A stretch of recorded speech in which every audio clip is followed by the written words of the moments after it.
Shit, what you thinking, what you thinking?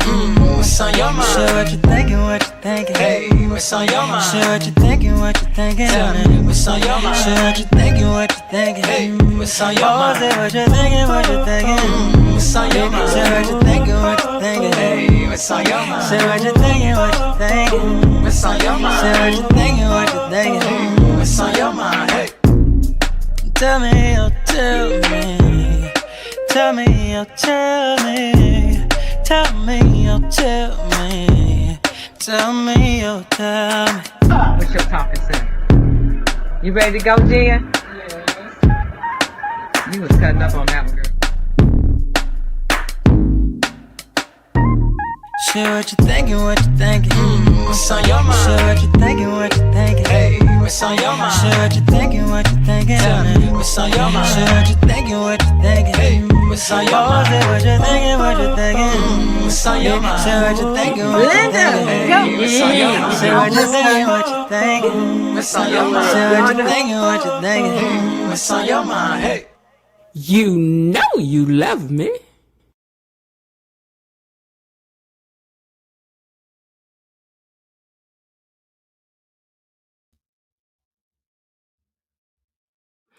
Hey, gatekeepers, come on in the room. Come on in the room. Come on in the room. Come on in the room. It's time for another episode of So What You Think Beyond the Gates edition, and you already know how we do it over here. We break it down, we pick it apart, we rewind it, and yes, we keep everybody thinking about what you thinking, okay? If you're in the chat, drop where you're from. If you're driving, cleaning, cooking, just know we appreciate you. You don't need to do nothing but listen. We don't need you to do a whole lot, okay? It's Friday night, and you know what that means. If y'all want it, you can have yourselves a panel later. And if you don't want it, that's good too. All right, go ahead and hit that like button for me. And for those in the replay gang, I see you as well. Thank you so much for tuning in as well. Tonight is one of those nights. You already know Friday night style energy, how it works around here. If we secure 5 sponsors, whether that's to a super sticker, super chat, membership, or gifted membership, that's how we unlock the open panel. That's how we decide if the gatekeepers are coming up to speak live and give their thoughts. So if you ever said, ooh, I wish I could get on that panel and say something, this is your moment.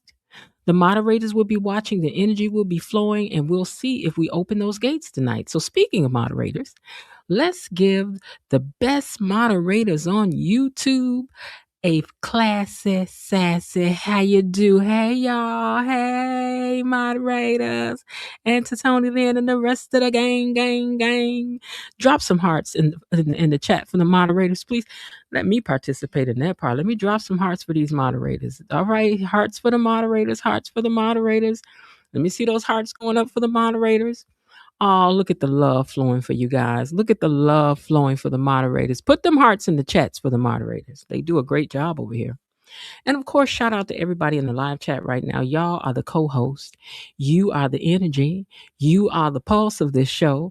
And don't forget, February 25th is coming up fast. We'll be sitting down with Keith D. Robinson. Yes, Ted himself, Ted Neck Meat, chain down in the neck meat, Ted will be sitting with us soon for that conversation, and it's going to be good. You don't want to miss that. And that's not all. We got another interview announcement coming up soon. I'm not ready to drop that just yet. But let's just say, gatekeepers, we're building something special over here, and you guys are a part of making that happen. And I appreciate you 100% for that. I can't do it by myself. It's you and me, and it's you and me together. I'm about to tell you, I ain't trying to sing, so don't charge that now. Okay, so I'll let you know as soon as everything is confirmed. We got the date. Just want to get the time down, but I'll let you guys know. Now let's get into it, because tonight we got some things to talk about. Okay, what y'all think? You want to do it? You know how we do it first though around here. Y'all the co-host, so I gotta see who down here co-hosting. Let me see who down here typing in these doggone comments. Who's that typing in the comments? All right, let me see who's typing in the comments. First of all, let me hit the like button on my other device so that I'm compliant. Okay, now we have 19 likes thanks to me. I'm not finished. Hold on. Let me go over here on my other device. Watch this. So I can hit the like button. Oh, it's already hit over there, so I can come out of here. Okay, I can come out of there. All right. Okay. All right. Remember, if you want to be a sponsor, to go ahead and get that done so that we can know what we're doing toward the end of things. I really would like to hear what you guys have got to say. If that's what you guys want, you do. If you don't, you don't. Okay. All right. Ooh, let me move this to the side. Let me move some stuff off my desk now. All right. Now, let me see who down here typing in these doggone comments. Let's see. First of all, Miss Lil Harding says, "Good evening, Miss Jan, gatekeepers and the mods." Hey, Miss Lil. Linda says, "Greetings, gatekeepers, peepers, creepers," and always read that backwards. See, that's my dyslexia kicking in. Hello, gatekeepers, creepers, peepers, hedge hoppers, and bushwatchers. Hello to you, cousin Linda. She says, "Greetings to those tuning in from the trees, hiding in the hedges, and grazing in the grass. We take you as we get you, baby. We love you all." Missy Lane says, "Hey, gatekeepers, I'm hoping to join the live tonight, especially with our great news of what's to come up next week with Keith Robinson. See you all later." Now, Elaine is over here doing the thing. She's over here moderating. She over here commenting. She want to come up and talk tonight. And she kicked you off with your first super sticker. Because she want to see it happen, but she can't do it by herself. Y'all ain't going to help Elaine come up here after all Elaine done did for you. I'm just saying now.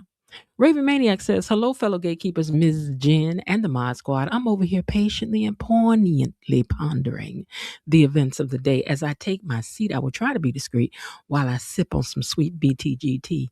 You know what, Raven Maniac, I tried to create a emoji for you because they always putting you in the corner, but you can't see what it is, so I'm gonna have to redo it again. But let me post it under Miss B.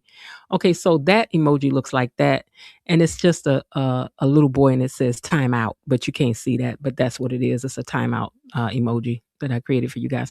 So I created some emojis for you guys. One is a rook because we the gatekeepers. One is fighting gloves, which is the round things. You know, the red one is boxing gloves. Can't see that either, so I'm gonna have to redo that one. And then there's a teacup, and then there's the emoji that has the X across the mouth that just means be quiet. We tired already. And then there's the two people dancing, and then there's a cat there ready to fight. So you know when y'all ready to fight and everything, when the fight going on, fight, you know, you can send that one too. Okay. All right. So we got that covered. All right. So thank you, Raven Maniac, as well. Belinda Hill is in the house and says, "Happy Fish Fry Friday, Miss Jen, Tony Lynn, and Elaine T, Gatekeepers and Mod Squad. What y'all bring to the fish fry?" And of course, I hit the like button because she what the officer of the doggone like button. Don't play. Don't play. She is and is. Viewers watching, hit the subscribe button and notification bell so that you can see all the awesome things that Miss Jen is doing over here. Thank you. That's from Belinda Hill. Thank you so much for that, Belinda. Remind me later. You get off my screen. I see something on my screen. I'm telling it to remind me later. Get off my screen. Okay. I always want to. Do you want to update right now? Now I'm on the computer right now. What make you think I want to update something? Go on now. Go on. Rhonda Reed is in the building and says, "Good evening, everyone." Good evening, Rhonda Reed. How are you? Myrtle Tinster, our girl all the way from Prince Edward Islands, has checked in and says, "Hello, Miss Jen, gatekeepers and the mods. I hope you're doing well." Peggy's in the house and says, "Hi, everybody. Belinda Hill and ladies." Hey, Belinda. Bill not only knows how to talk the talk, but being renowned in the circles of those. You know, I'm going to save these comments in case we don't have an open panel that I can come back and read some of the things you guys wrote. So right now, I'll just get into your greetings. Okay. All right. Let's see who else is in here. Jasmine Williams says, "Miss Jen, Jen Mods Gang. Ooh, a lot has happened today. Mosquito was supposed to get caught. Beanstalk Billy's brain is the size of a bean. Oh, y'all leave him alone. Leave Bill alone." JV is in the house. Hey, JV. And let's see who else is in the house. Kelly S is in the house. Hey, Kelly S. She says, "Good evening, TGIF, everyone." And Jazzy Poetess is in the house. Hey, Jazzy Poetess one. Good to see you as well. Let's see who else is down here. Am I missing anybody else? Oh, KB Mommy says, "Greetings, sister. What you think, my Mod Squad sisters? Linda, Bilo Didi, Destiny, and my cousin Tony Lynn, and my sister Officer Belinda Hill, and my boo Elaine T, and my good friend Bailiff Raven Maniac." You know, Bailiff Ravenmania ain't had to throw nobody out in a while. He ain't had to hear you in a while, but he will get y'all if he have to. KB says hello to everyone in the chat as well. Beaslow also, Beaslow6 says, good evening. Hey, Beaslow6, how are you? Thank you for joining us. Beaslow, is this your first time commenting with us? Let me know so we can give you your official how you do over here. And that's all that I see for now that's down there. Listen, the people calling to my girl, somebody else about to start doing the Friday night fish fries and blah, blah. I'm like, child, that's all right. Let the people do what the people do. Let the people do what I'd be glad to inspire people to do things new. I do, so I don't care. All right. J. Paul V23 says, hey, everyone. Hey, y'all. Hey, J. Paul. How you doing? All right. Let me open up my comments over here so I can see. And let's see, the next thing I want to do is put your comments on screen. Give me 1 second here, please. Players. Now, where is that at? Now, they want to play today. Okay, let's go here. All right, show comments. Okay. All righty. Hey, Bilo Didi. Uh-oh. Bilo Didi says, okay, she says, please remember to hit the like button. Please and thank you, you guys. Just got back to Fairmont Crest. Traffic was a mess. And you want to always say you live right behind, who is it you live behind? Carlton. You just got back to Fairmont Crest. I know traffic had to be a mess. It's Friday. Weren't those butterfly earrings pretty? They were really cute. All right, now, I should have said in the beginning, just go on and skip to about the 10-minute mark, somewhere there around. Usually is the time that we get started. Jasmine Williams, thank you so much for that super sticker. We appreciate you. So that's 3 down to go if we're going to do that live panel, you guys. Thank you for the 99-cent super sticker, Jasmine. Appreciate you big time for that, sis. Okay, let's see. All right, well, with that, I think I'm going to unlock these gates and see what had happened was today behind the gates. I gotta see where it is. Hold on, give me 1 second. Let me move a couple things too, because once I move one thing, everything shifts over and then I can't find it anymore. So let me just put stuff back where it goes. Okay, I see where that is now. Did it shift anything above? No. Okay, that's that. That. Okay. All right. Give me 1 second here, and then we will unlock these gates, and we will get it. Gatekeepers, it's time for our daily dose of Beyond the Gates Unlocked. Y'all see them previews for next week? Yeah? Y'all see them previews for next week? What they trying to tell you? What are they trying to let us know, huh? What are they trying to tell us? Wait, hold on. Give me a second.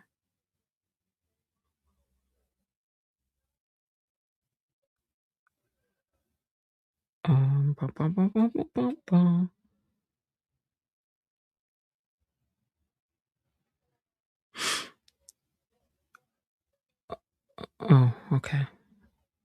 Sorry, I had to check an email. All right, let's get it and see what happened today. Let me grab these pictures, open those up. And here we go. Ooh, I forgot that there's something I hope I put. Oh, I think I forgot to upload 3 pictures. Oh, Lord. I just have to make do because I think I forgot to upload 3 pictures. It just dawned on me. I think that I did because,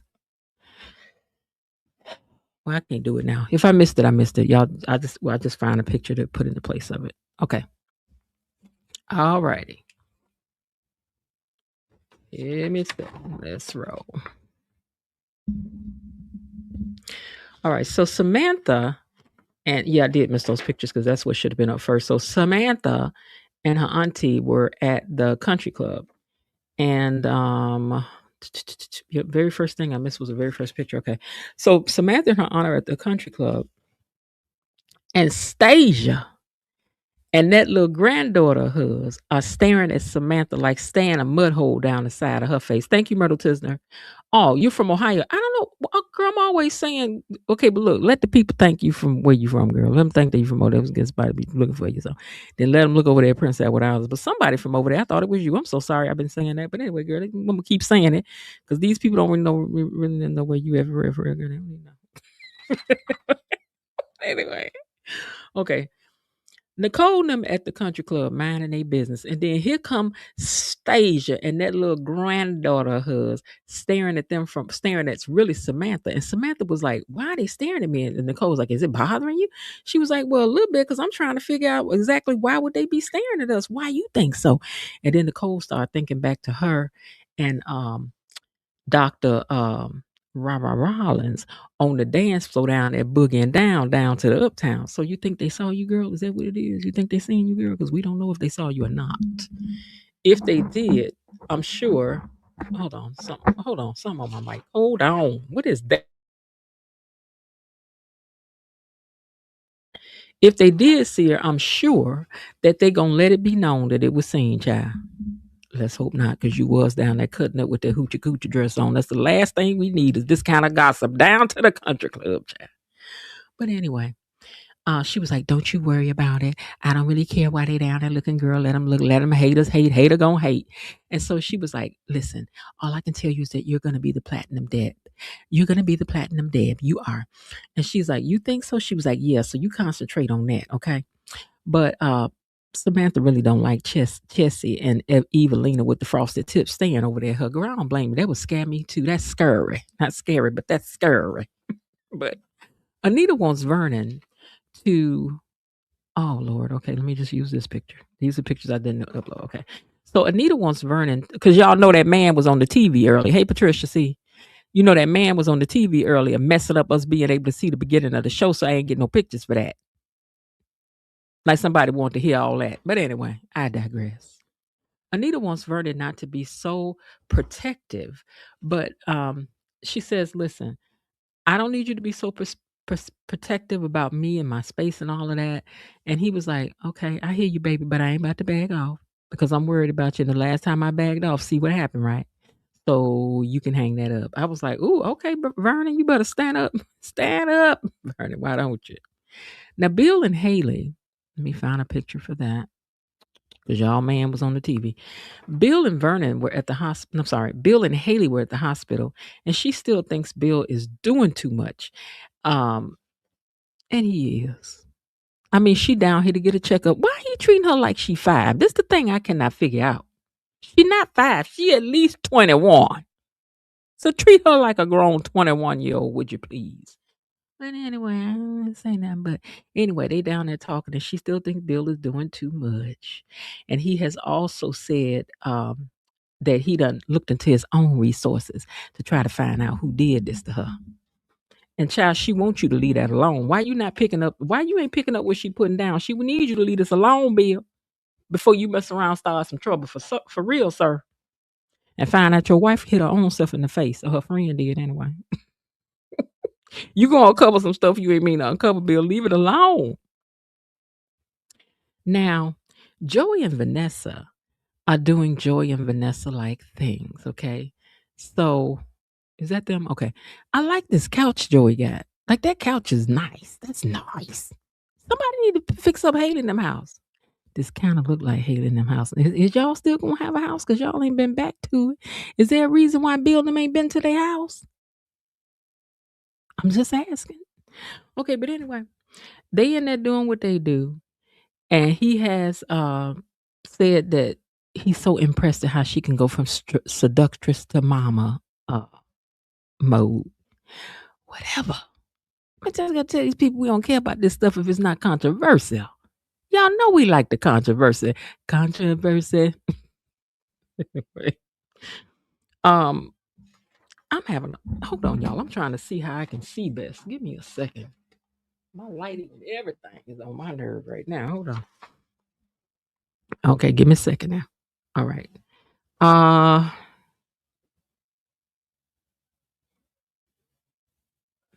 Samantha doesn't see things the way that, because my pictures have got me thrown off. It's got me thrown off. Anyway, Samantha don't see things the way that Nicole does, like that she's gonna end up winning. She's like, I ain't seeing all that. These people over here staring me down.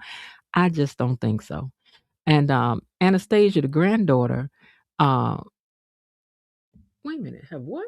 Hold on one second. Y'all know some days I can't even understand what I done wrote. I be writing too fast. Give me 1 second.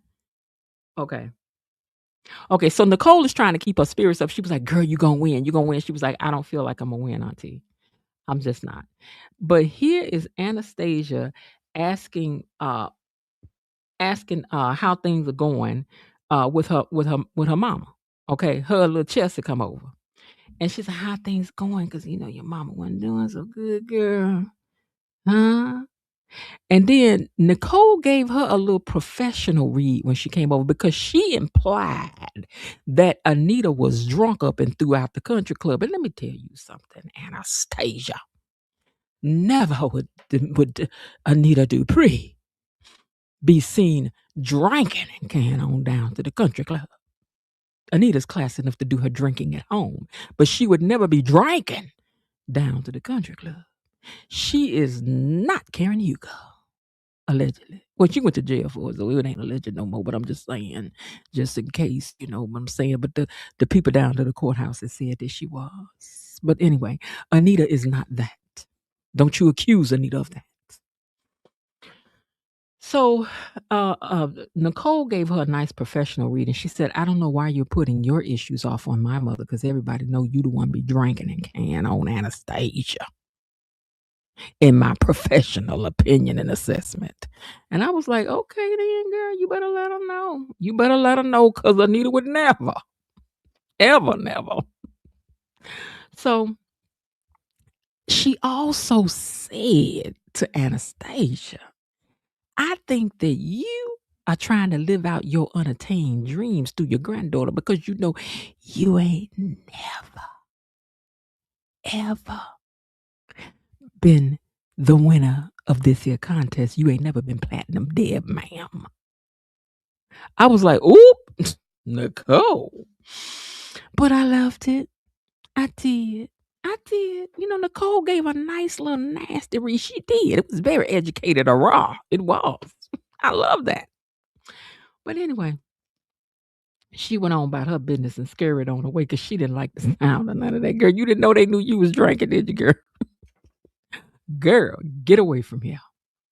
Now, Haley claims, let's see if am I caught up to my pictures yet? Let me see where I'm catching up to my pictures at, y'all. I'm gonna try it. Nope, that would be too far. Okay, I'm just gonna wait till I see the part with me. Haley claims she's worried about Bill mixing with Joey, because he was like, but I had business with him before, so don't worry about me. I'm good. Everything is good. Don't worry about me. Everything is good. Okay, how did that happen? Give me a second, y'all. I see what I did. I put some pictures that should have been later in here before. Okay, so let me just catch up to where I'm at. I'm just going to say I'm here, because this would have been Anastasia standing at the table talking mess. Okay, so now we're talking about Bill. Okay, now, so Haley was like, I'm worried about you. Bill was like, don't worry about me. I done did business with Joey before.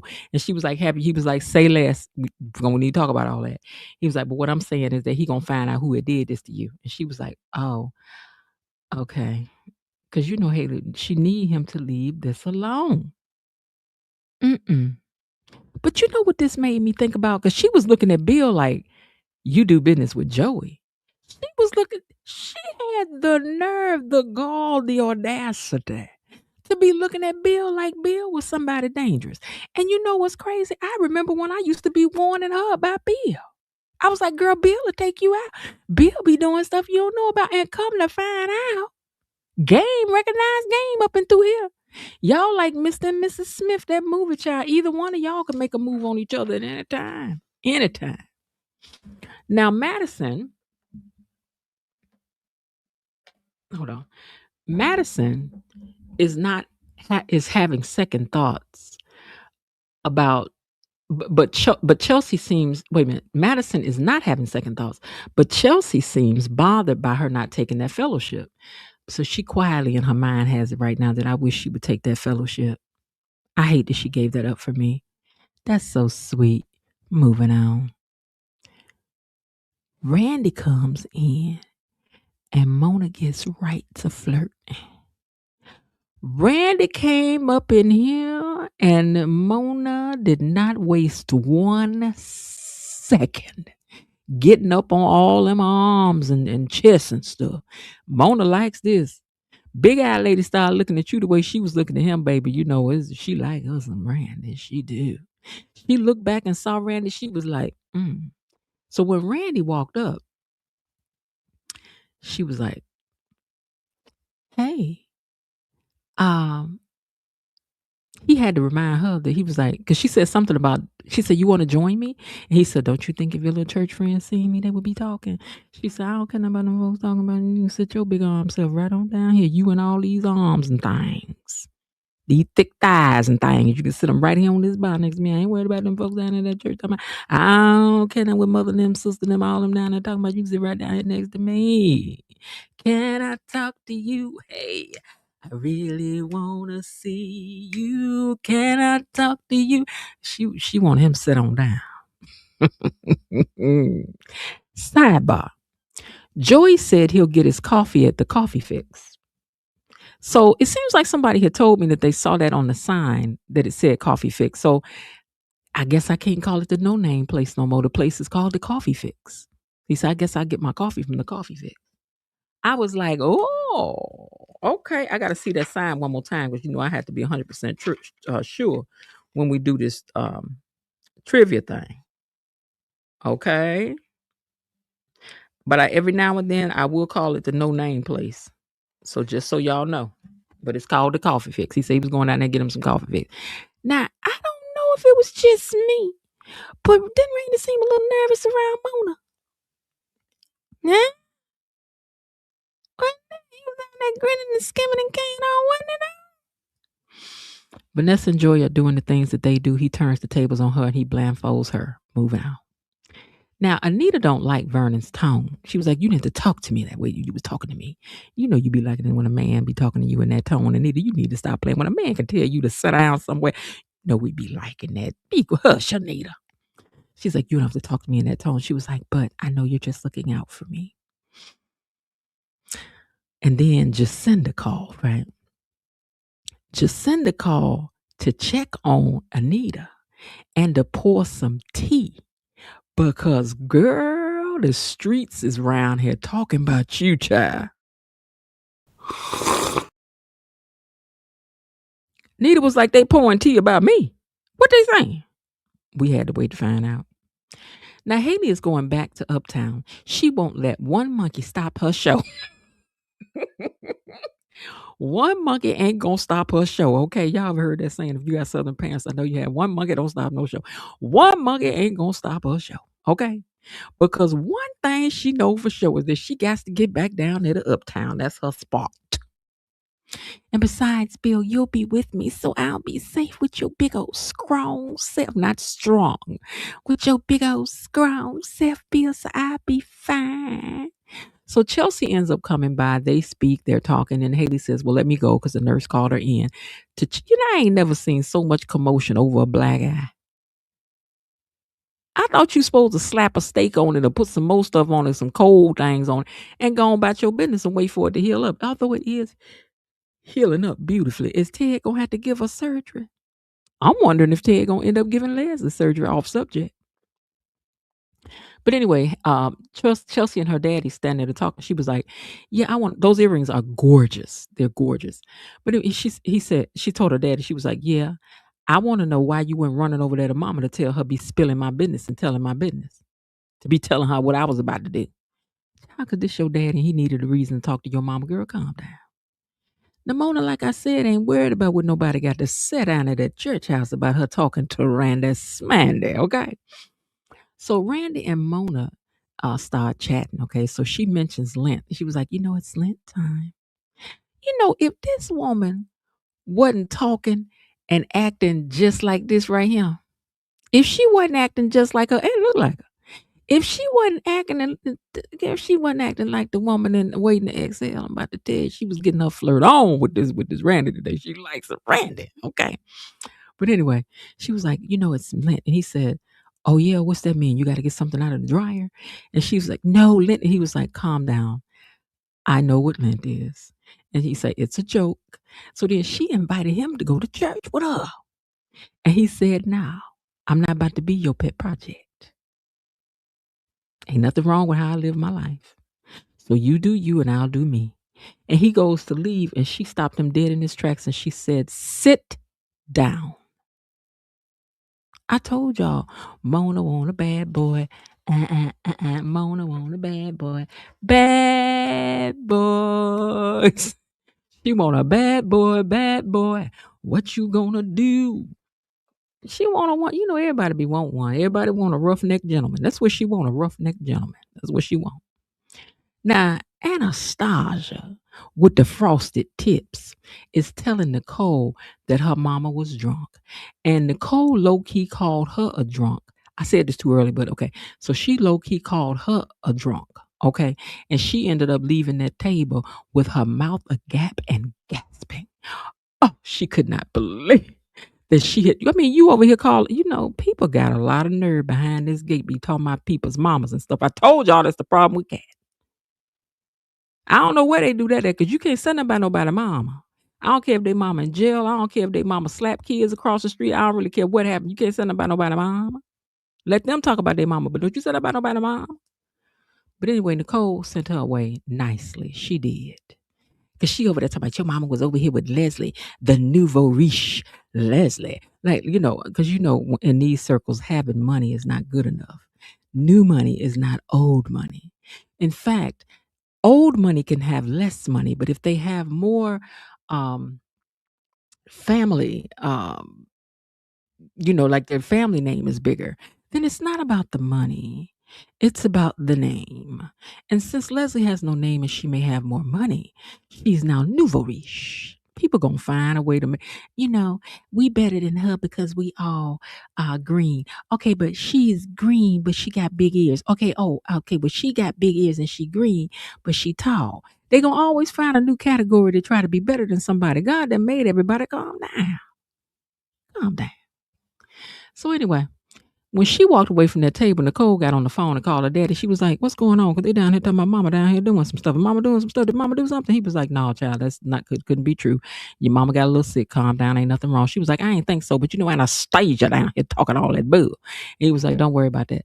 Meanwhile, while that was going on, Anita was in the background on the phone still with Jessessa or whatever her name. Jeressa, Successa, Lalessa. She on the phone with Jasira, right? So she on the phone with Jessalot, and Jessalot on the phone telling her, Jacinda's her name, but we're going to call her everything. She on the phone with Jaja, right? And so Jaja on the phone telling her that she knows somebody she can get some substance abuse help with if she needed. And Anita was like, come what, girl, what? I was like, girl, I know you ain't talking to Anita Duprees like that. Anita needs something.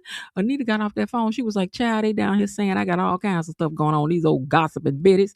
They down here saying all kinds of stuff about me. I was like, oh my God. Oh my God. How dare they say that Anita was snookered down to the CC? You know what? Anita would never be snookered down to the country club. Never. Never. Now, Chelsea and her dad sit and talk for a minute. She wanted to know why he went on telling her mama all her business about her being engaged. And she thinks that he was trying to stop it. And he said, no, I wasn't. I just don't want you rushing into things like me and your mama did. And Chelsea is worried that about Madison giving up that fellowship, though. She's like, I just don't know. I'm wondering, did she talk to her daddy because she wanted her daddy to do something? That eyeshadow's pretty with this jacket. But listen, I was trying to figure out, did she go tell her daddy this because she wanted her daddy to do something about it? Because she didn't seem shocked when something got done. Back to Mona and Randy. They done moved to a table now. They sit down there talking. Watch this, though. Look at this. Women with big eyes. I know because I got them, right? I'm talking from experience. When we give you this face right here with these eyes full on, babe. If we leaning in talking to you with these eyes on full blast, with all the eye makeup upon them so you can see all of them and see deep into my eye, I like you.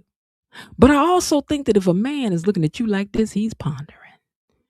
Do I want to get involved with this or no? That's what I'm ready, like he's saying, do I want to get involved with this or no? Do I want to? I don't know. See how you thinking? But see, if we, when we give you this face, can get you to do this face, and then do this here, get the laughing again out.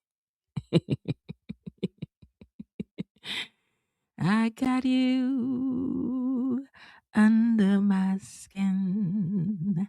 I got you deep in the heart of me.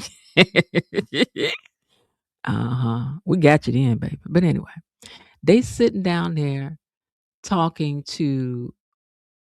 Okay, they sitting down there talking at the table, chitting, chatting, and carrying on. So here's what happened. He said, "I'm not trying to change you, but you could do better for yourself, Randy. You're a good man, Savannah." And Randy said, "You don't know me." And she said, "I see you, though. I see that you're kind. I see that," baby, she was putting that rap on Randy. Anyway, let me tell you. So anyway, she said, "I see that you're kind. I see that you have a good heart. And so that tells me that underneath that rough exterior, there's a good man with great big arms and a massive chest and some big old thighs." I'm sorry. What she said was, "I see that there's a good man and you're smart too, Randy." And that's when he laughed. Baby, let a big eyed lady get you, look, let a thick big eyed lady get you grinning and skimming. I'm just saying. So anyway, he said, "Well, I ain't got time to be coming to church all day long." He said, "I might pop in for a little while." She said, "Then come early." Baby, Mona was macking today in a very Christianly way. She was. Did y'all see what Mona was putting down? Was y'all picking up what Mona was putting down? Mona said, "Well, come early." I guess Mona want a project and Randy is it. She like big arms and he like them big pretty eyes. And now Nessa joins Nicole and them over down to the country club, right? And they fill her in on the clownery that Anastasia been over there talking over there at their table. And so then they start talking about, Vanessa says that so what happened was, I'm sorry. So they also start talking about how Samantha is upset because she can't find her no date. Sherman ain't got no date for this big cotillion. And so Vanessa says she can help with that. And I thought Nicole was going to choke on a crumpet up in there. Nicole was like, "Wait, what you ain't say?" Nicole was like, "Wait, what? You can get her an escort." I was like, "Girl, don't nobody want nothing you got going on down after that escort service, ma'am. This is a child over here. She don't need to be bothered with nothing you talking about. Unless you talking about Donnell being the escort," which is what I was thinking at the time. That's what I wrote down. Because we don't want none of them greasy escorts near this baby. Is it okay for somebody to take somebody older to the cotillion? Because what is she? Is she almost 18? Is she a senior? Is she a senior? Because what y'all think about older boys taking girls to the thing? Like she said, it's not a date. He's just your escort, which I guess it is a difference. The escort has a job to do because her daddy, anybody could be an escort. But they want somebody closer to her age because, she don't want to be out there on the dance floor getting down with her daddy all night long. That ain't what the girl want. Okay, but anyway, Nicole almost choked on a crumpet up in there. She almost had to spit her tea out when that girl said, "I can help with that." I was like, "Girl, you ain't about to help nobody do nothing. I almost came through the TV for you, Vanessa." Now, Bill gets on the phone and does a voice note to Caroline and says something about he don't care what. Am I on the right page? Hold on. Let me make sure I didn't. I think I just turned a page over. Let me be sure. Okay, I want to be sure. I feel like I skipped something. Okay, so Bill calls Caroline and says something about he don't care what it costs. He needs something done. And he said it takes precedence over anything else, he said. So I'm thinking, does that mean St. Bart's? Is he about to snatch St. Bart's from Haley again? Because he said this takes precedence over everything else. So were you talking about work or were you talking about that house in St. Bart's? Are you about to snatch that back so you could do this for your baby? He said he don't care about how much it costs. And Haley was standing back there listening, right? And she was like, what was that call all about? And he said, oh, it was just something for Chelsea. So they head on out because her checkup went well. I mean, after all, she just got decked in the eye, child, and nobody came through and took her whole tonsils out of nothing. Now, Randy meets Joey at Uptown and tells him that there is no one so far. Because, I mean, how you going to find somebody when it ain't nobody? But anyway, he said, we can't find nobody so far. We cannot. So maybe we should just let it go. Joy said, I ain't letting nothing go. I said that the reward outweighs the cost. So what that means is you better come up with somebody, because one way or another, I'm going to get what I want. If I got to go another way, if I had to go another way, you already know what that means. Joy know he stay threatening somebody, don't it? Though? Anita is tired of all this gossip down here to this country club and whatnot, and she wants to keep things. She said, I was trying to keep things normal, but now I see that I can't because our legacy is on the line. It's time to tell the world, Vernon, that Anita Dupree has cancer. Because these lies have got to stop. These lies and gossip and slander before it affects the foundation and our legacy, because I ain't about to have it. I've worked too hard. And I don't blame you, Anita girl. Go on and tell them. You almost through with chemo anyway. Now, Nicole is trying to. Oh, this is where I was supposed to put these pictures. Hold on. Okay. Nicole is trying to throw Samantha off so she can send her away from the table. And then she asked Vanessa, she said, have you lost your mind in here talking about this baby getting one of them dates from your service? She was like, that's not what I'm talking about. She was like, she ain't had no escort date. I was like, sure can't. Now, Stasia sees Mona when she comes down to the country club, and she all up in her face gossiping. You know, one thing Stasia do is stay gossiping. But Stasia, listen, girl. If you want to come over here and gossip with the gatekeepers, girl, you can come over here and gossip with us, girl. If you got all the tea going on behind them gates and stuff, girl, come over here and let us know, girl. But in the meantime, until you become a gatekeeper, we can't stand you gossiping like this until you one of us. Until everything you think about gonna fail until you become a gatekeeper, okay? But anyway, this lady gonna try to get Mona to gossip on her own boss. She was like, who's she dating? I heard she's dating Carlton. And I know she's lonely now that she's all divorced and alone. And so Mona nicely tells her off. She said, I don't gossip on my employer, okay? And then she gave her a nice Christianly read to mind her business and to do better. And hit her with the have a blessed day as she walked away. Because Mona was not about to sit up here and gossip with you. Who you think Mona is? Leslie? Girl, you got Mona messed up. Mona don't do that. Now, Chelsea and Madison sit and chit chat, about something other, and we don't really care, but it was in the scene, so I had to tell y'all. Now, Bill and Haley are at Uptown. They walk in, and the first thing she see is Randy over there sitting over there with Joey. Oh, Lord, she grabbed a hold of Bill. Bill said, you squeezing me tighter than anaconda, girl. What's going on? Is you all right? Is you having a flashback? She was like, you know what? I was wrong. Maybe I shouldn't be here. And she almost had him out the door. And then the waitress dropped something. Bill turned around and saw Joey. He was like, oh, wait a minute. There's Joey. I need to talk to him for just a minute. Hold on. I save you in a minute, girl. Hold on. I need to talk to Joey because I told Joey to look into some things for me about this case. So let me run over here. And so he was like, ain't that Sammy? Ain't that Sammy who has saved your very life right here in this very spot, baby? And she was like, oh, yeah. She said, you know what? I'm going to go over here and let y'all talk. I'm going to sit over here at the bar. So that's what they did, right? So then Bill walks over there and he's like, hey, Sammy. And Joey was looking like, Sammy. I was like, you heard him, Sammy. You ain't know that what his name was? Woo, Randy looked like he wanted to fall away from that table and just he looked like he just wanted to just fall out. I know you did. So when he calls him Sandy in front of Joey, he was like, yeah, this is Sammy. He said, this is Sammy who had helped my wife when she was going through her time of distress. He said, you can go on over there and speak to her if you want to. She right over there at the bar. And then he asked Joey when he left, he was like, how you know him? I was like, Mm, mm.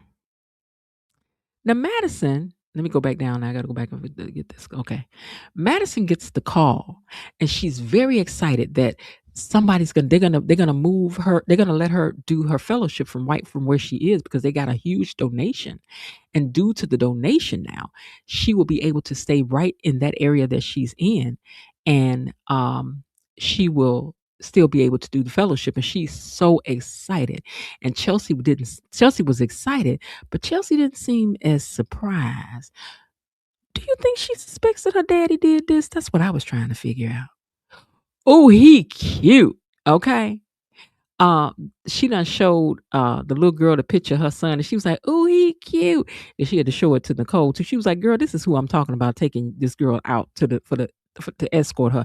I ain't trying to have her involved with the service." I was like, "But we don't know Vanessa, because you be doing some questionable things, girl. We don't really know what you be doing and what your intentions are, especially not these days, girl. You running around doing all sorts of things. Husband done just left here, you still ripping and running around here with Joey. But anyway, girl." Ain't even greed a man. Body ain't even cold good. And you out on the town dancing the night fandango. But anyway, the little girl was like, "Oh, he cute." I was like, "He look all right. I mean, he got a lot of curly hair. But, he look all right. Because I'm going to tell you something. If they had showed this to me, I'd have been like, y'all got anything in a darker tone that I might could work with? Do Carlton got a nephew?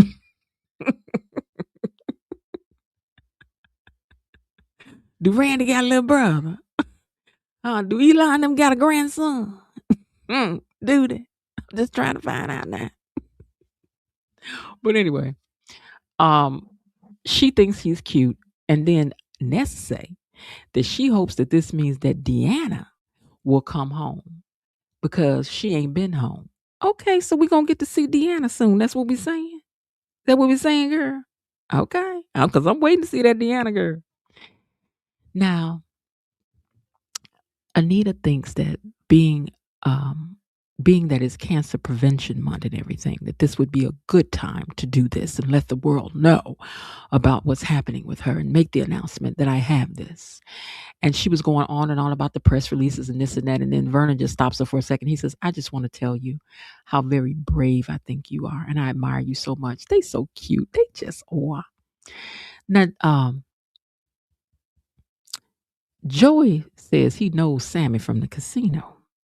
And Joey lies for Randy. Over at the bar, though, Randy and Haley and Randy talk about their mess that they in and how all of this has just caused a problem. He's like, because now Joey wants me to find the person who did this. And if I don't find the person who did this, it's going to be my neck. And a little bit of yours, too. You think your eye look bad. Hold on till he get a host to your neck, girl. Just hold on. So when Bill walks back over there, she continues to act like she don't really know him. She was like, "Thank you so much. And it was so good to see you and glad to know that things are going well for you." And he was like, "Yes, I'm glad to know they're going well for you too. I hope your neck be all right." He ain't said it, but you know he worried about your neck and his neck, girl. Both y'all necks about to be on the jeopardize in about 5 seconds, okay? So anyway, um, Bill, hold on one second. Okay, so wait a minute. Did he ask? He comes back to the table. He asked how. Okay. So when Randy went back over there to his table, he asked him. He asked him. He said, "How do you know her again?" And he was like, "Huh?" He was like, "I said, how you know Mrs. Hamilton? I asked you. Did you hear what I said? I said, how you know her? Huh?" I was like, "What you about to say, sir?" He didn't want to answer the question. So it seems that Joey went on to let it go for now, but he did tell him. He said, "Listen, let me tell you something. Like I told you before, if whatever this is makes it back to my doorstep and it messes up anything for me, that's going to be a problem for you." Okay? Okay? I was like, "I hope you hear him talking to you because I don't think he's playing." hmm So as they're leaving, Bill says to Haley, he says, "Isn't it a small world? Ain't it funny that Joey knows Sammy?" Girl, I hope you just don't mess up one day and call him Randy. And Joey, are you gonna remember to call him Sammy from now on? I mean, this line. I told y'all this line be doing a lot, child. Line is a lot of things to keep up with. See, the truth don't have no facts. It just is. But you have to have a lot of memory for a lot of line. Once you start lying, it's a slippery slope, child. So I hope he remember to call him Sammy from now on, because that's supposed to be who to call him Sammy too. Maybe you should just start calling him Sammy anyway. That way you have some good practice. You know how men be calling every woman baby, so they don't mess up baby, baby, baby, babies. Then see they don't have to worry about no names then. Okay.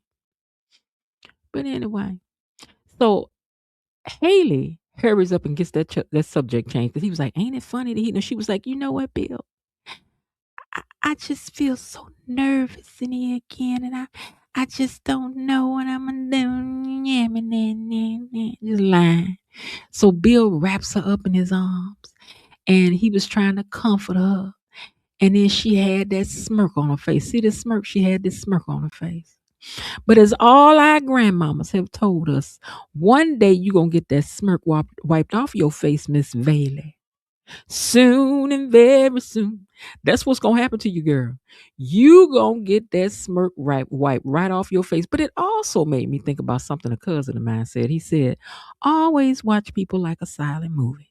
Because see, from this view, it looks like she just so hurt and scared and needs her man.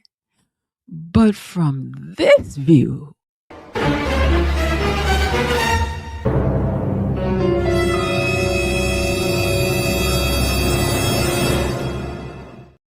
things are not always what they seem, are they? Okay. All right, you guys. Well, that's what happened today. Let me get down here and go back and read some of these comments and see if we're opening up the panel tonight or no. All right. So let's see. From what I can see, we got one super sticker from Jasmine and one from Myrtle Tinsler. Oh, and I know we had one from Elaine. That's not showing up. So that's 3. So we're too shy of unlocking the panel. So let me go back and read, some of these comments. To see what you guys have been talking about and see if we're going to do panel in the meanwhile by the time I get through with this. Okay. And thank you for the 60 of you who are in here listening today. I appreciate you guys for tuning in to the So What You Think channel. Hey, before you go, can you please remember for me that on the 25th, we will be interviewing Ted over here, Keith D. Robinson, who plays Ted on Beyond the Gates. Gatekeepers, I have something special to share.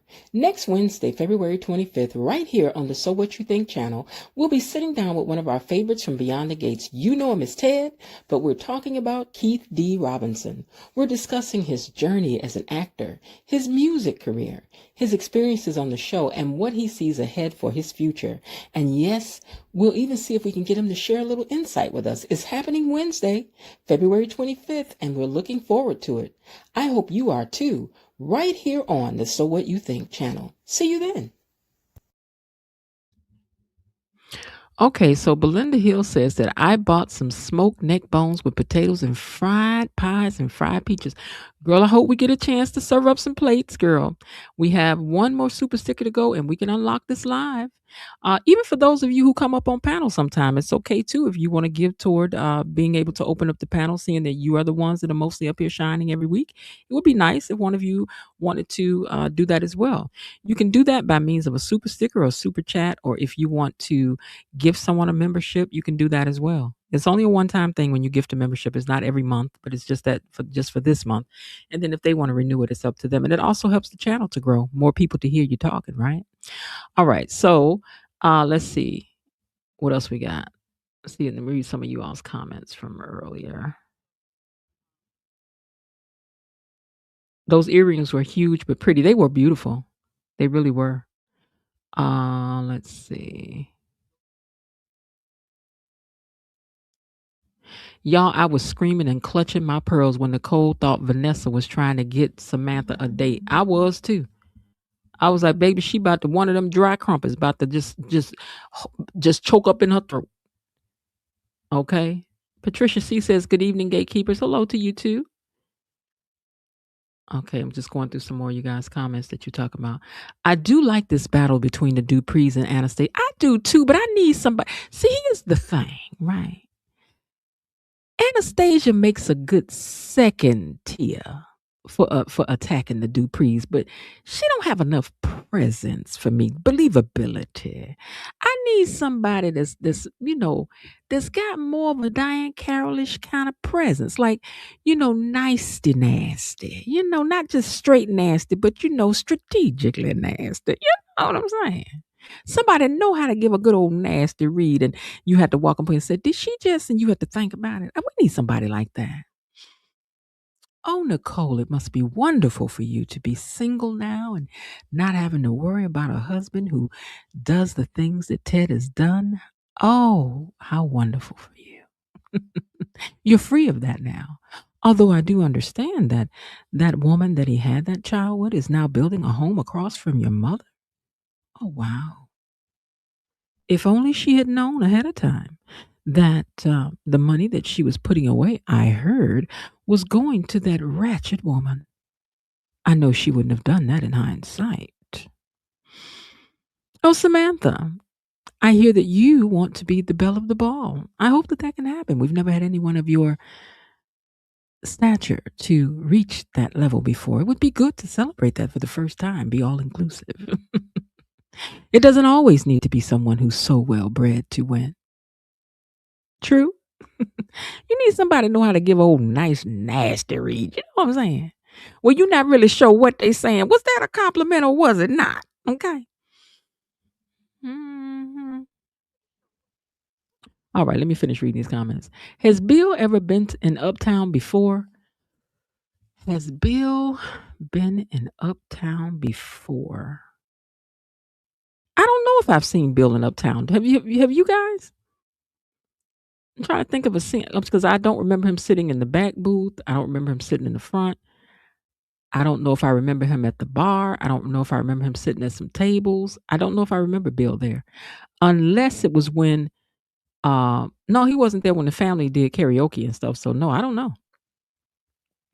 I love how Vernon and Anita are always coordinated. That is nice, isn't it? I just cannot remember him being in this space before. I can't either, Elaine, now that you mention it. Anastasia was batting zero with Mona too. Side note, I love how Mona shut acid sissy, what's her name? Stacia down. I could have done without Chelsea and Madison today. Yeah, they could have kept that. We like the controversy. Okay, Mona has her, but even though I think Madison gonna be mad when she find out that her dad paid for that fellowship. Girl, who cares who paid for it? Listen, let me tell you something, little lady. Somebody pays for the fellowship, whether if it's her daddy or somebody else. Take the fellowship and sit down. Go do the research in Hirsch. Mona says she gonna have him on the deacon bird in no time. I know. She gonna have him up there giving honor to God.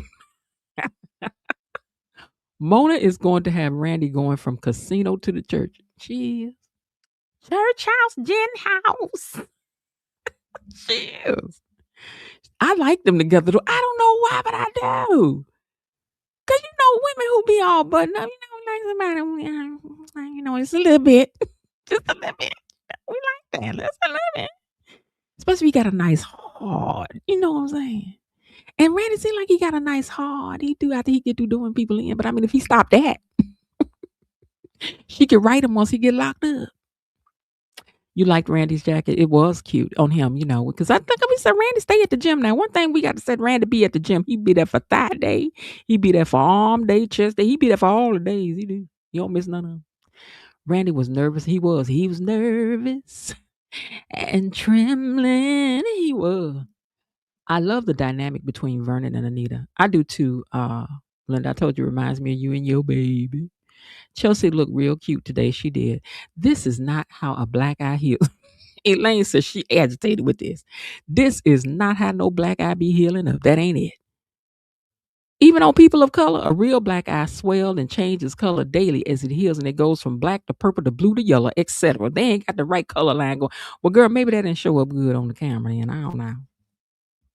But see, it's almost healed. She just got that one little knot right there, that one little piece right there. Maybe Randy is going to have Mona going from church to the casino. Lynette's ring did a little damage to Scaly's face. She didn't have that ring on, did she? Did she have a ring on? Girl, don't have us going back looking for stuff now. Got a rough neck, gotta get a rough, got a rough neck, gotta get a rough neck. Mona said, I wanna be down with you. Randy Sammy, like a strong woman. Why are they letting Anastasia grow her hair out on screen? You know what, Jasmine, leave that lady frosted tips alone. I wasn't gonna say something. I think her hair is probably straight, is the way she wears it, and it looks very different. And so they got it. Maybe they got it curled up because that's how they originally be looking. Sometimes they be, behind the time. She ain't Danny Dupree or nothing. I was gonna say something not nice about Anastasia, but I remember we dignified over her. You can say what you want to say about the character. Let's not attack the actress though. Jasmine, good question. News travels fast in the crest. It does. Anastasia and her spaghetti had tips. Sis, say it. I know you can say it with dignity. You can say it with dignity. Below DD, we can say whatever you like. You can say whatever you like. Did you call her a heifer dog? What is a heifer dog? Lord, Mona and Randy Sammy were dueling with their eyes. Mona was really stroking Randy Sammy's ego. She liked him. Hey, Mikey. Miss Jen is making me think she is ready to say these things to a roughneck herself to make them change their life around. Who, me? Let me think about that. I don't do project year now. I'm telling you now. But I'm telling you something now. Somebody who,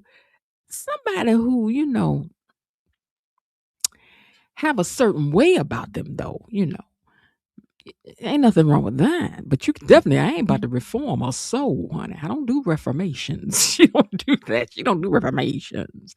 I don't do rentals and gentrifying. I don't do that.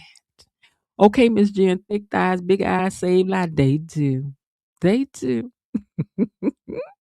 But everybody like a man with a little edge. That's what be getting you in trouble, that edge. That edge, you get it every time for you. Want it though? All right. Handle your business, Mona. I ain't mad at you, Mona. Mona was certainly macking today. Mona put the Mac down. Mona was talking like me, baby, because, I can put some Mac down if I need to. Okay? I mess around Mac. You get Mac if you want to. I know Vanessa was calling her son. I thought that's what it was too, but I know it's all it better have been. An older person is perfect to take you as long as they are in the crew. Are in the in crew. Okay. Miss Jen, you got me laughing and giggling about that Mona Randy connection while I'm trying multitasking side eyeing and returning of you watching the rerun of Angel Reese playing on the unrivaled court. I adore Anita. Man, that hair is beyond grow out. This must be the purpose because she's a villain. Could be.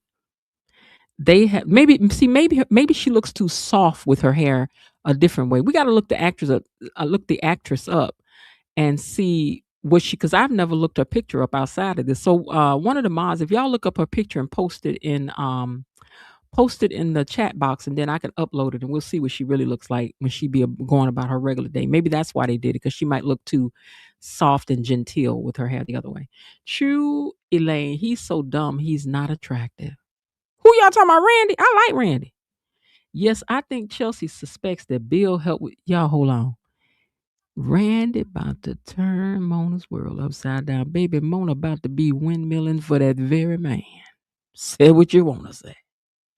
I think Chelsea suspects that Bill helped with the fellowship. I do too. 1 minute left for the goal. Oh, the goal came down. Okay, let me renew the goal because I think we still one short. Give me a second and see if nice. Let's see.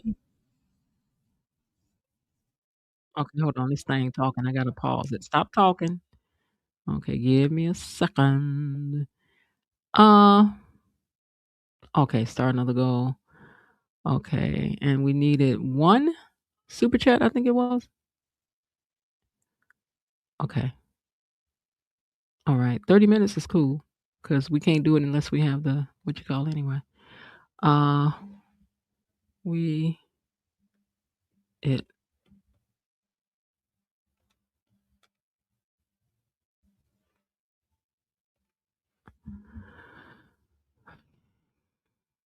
Girl, since when did unlock have an E on the end? Come on now. Fingertips. All right, so there is the goal is up there again, below Didi. All right, so let me keep going and get the rest of these comments. Dominique Devereaux. Oh, I miss her so. Linda Bias Barnett, sis, I already put your plate up for you. Nobody takes Miss I need to eat a hamburger and hit the salon seriously. Yes, they do. Miss Jen, how much of a tea? My sanitation man husband really does it for me, so I like a rough edge. See, I'm with you on that, Elaine.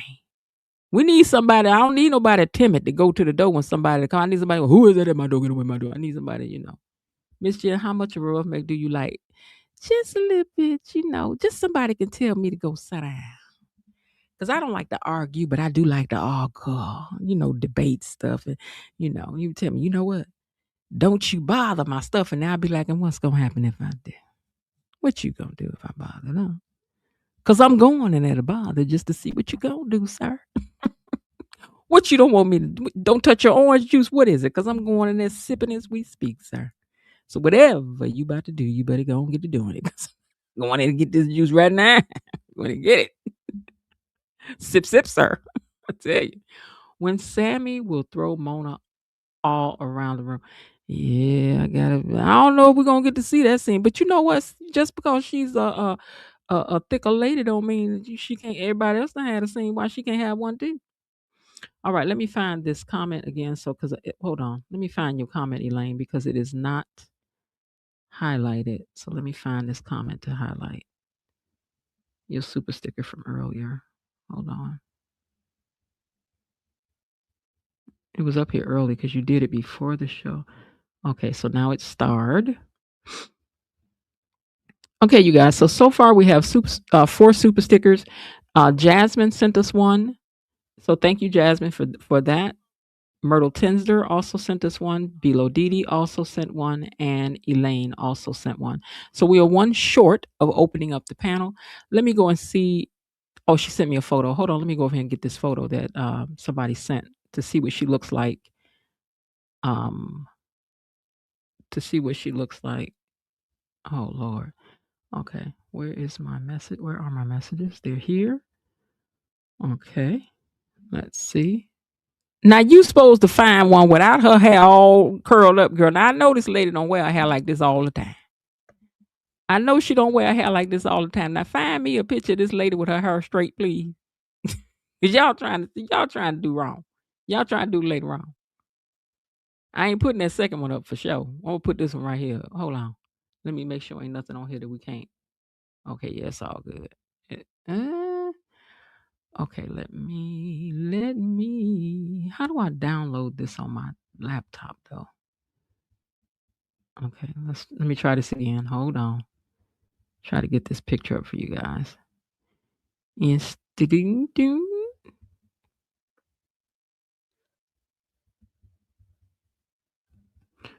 Okay, give me a second, guys. Let me go ahead and try to grab this picture for you guys. Okay, now I want this one. More forward, react, replay. Why doesn't it let me download it? I know it's got to be possible. You can't download pictures from Instagram? What in the world? It's not letting me download it from Instagram. If we connected on Facebook, send it to me on Facebook because it's not letting me download it from Instagram. At least not from my laptop. It's not. So I was going to show y'all a picture. Okay. All right. So anyway, Elaine gave a super sticker. Bilo Didi gave a super sticker. Myrtle gave a super sticker. Jasmine gave a super sticker. You are one short from unlocking the panel.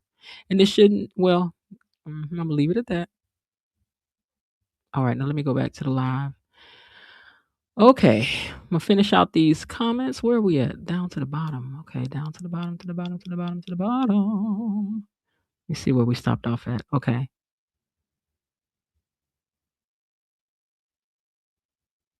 When Sammy, okay, throw across the room. Yes, girl, you need some arms to throw motor around. You do. This is an official photo, though. Maybe Mona will do the throwing. No. She wears her hair curly. I saw a recent interview with her in another CC, and it was curly. Yeah, but I want to see one of her with it straight. I'm trying to say maybe that's why they're not letting her, undo it that way. You know what I'm saying? All right. All right. So, Elaine, here's what we're going to do because we didn't get to open the panel. So, there won't be a panel. But here's what we do because you said there was something you wanted to come up and say, and you did give a sponsorship. So, of those who gave a sponsorship, here's what I will do. Let's see. If Elaine, if Bilo Didi, if Myrtle, if Jasmine have something that they want to come up and say, they can come up and say that. We'll talk about the stuff that you guys want to talk about, and then we'll get out of here. So let me drop the link. Where's that link at? Where's that link at? Nope. Hold on, it'll move some stuff again. Okay, I think that's it, right? Okay. Okay, copied it. Let me put it in the comments. All right, so there's the link for you, Elaine. I know you said there was some things you wanted to come up and say.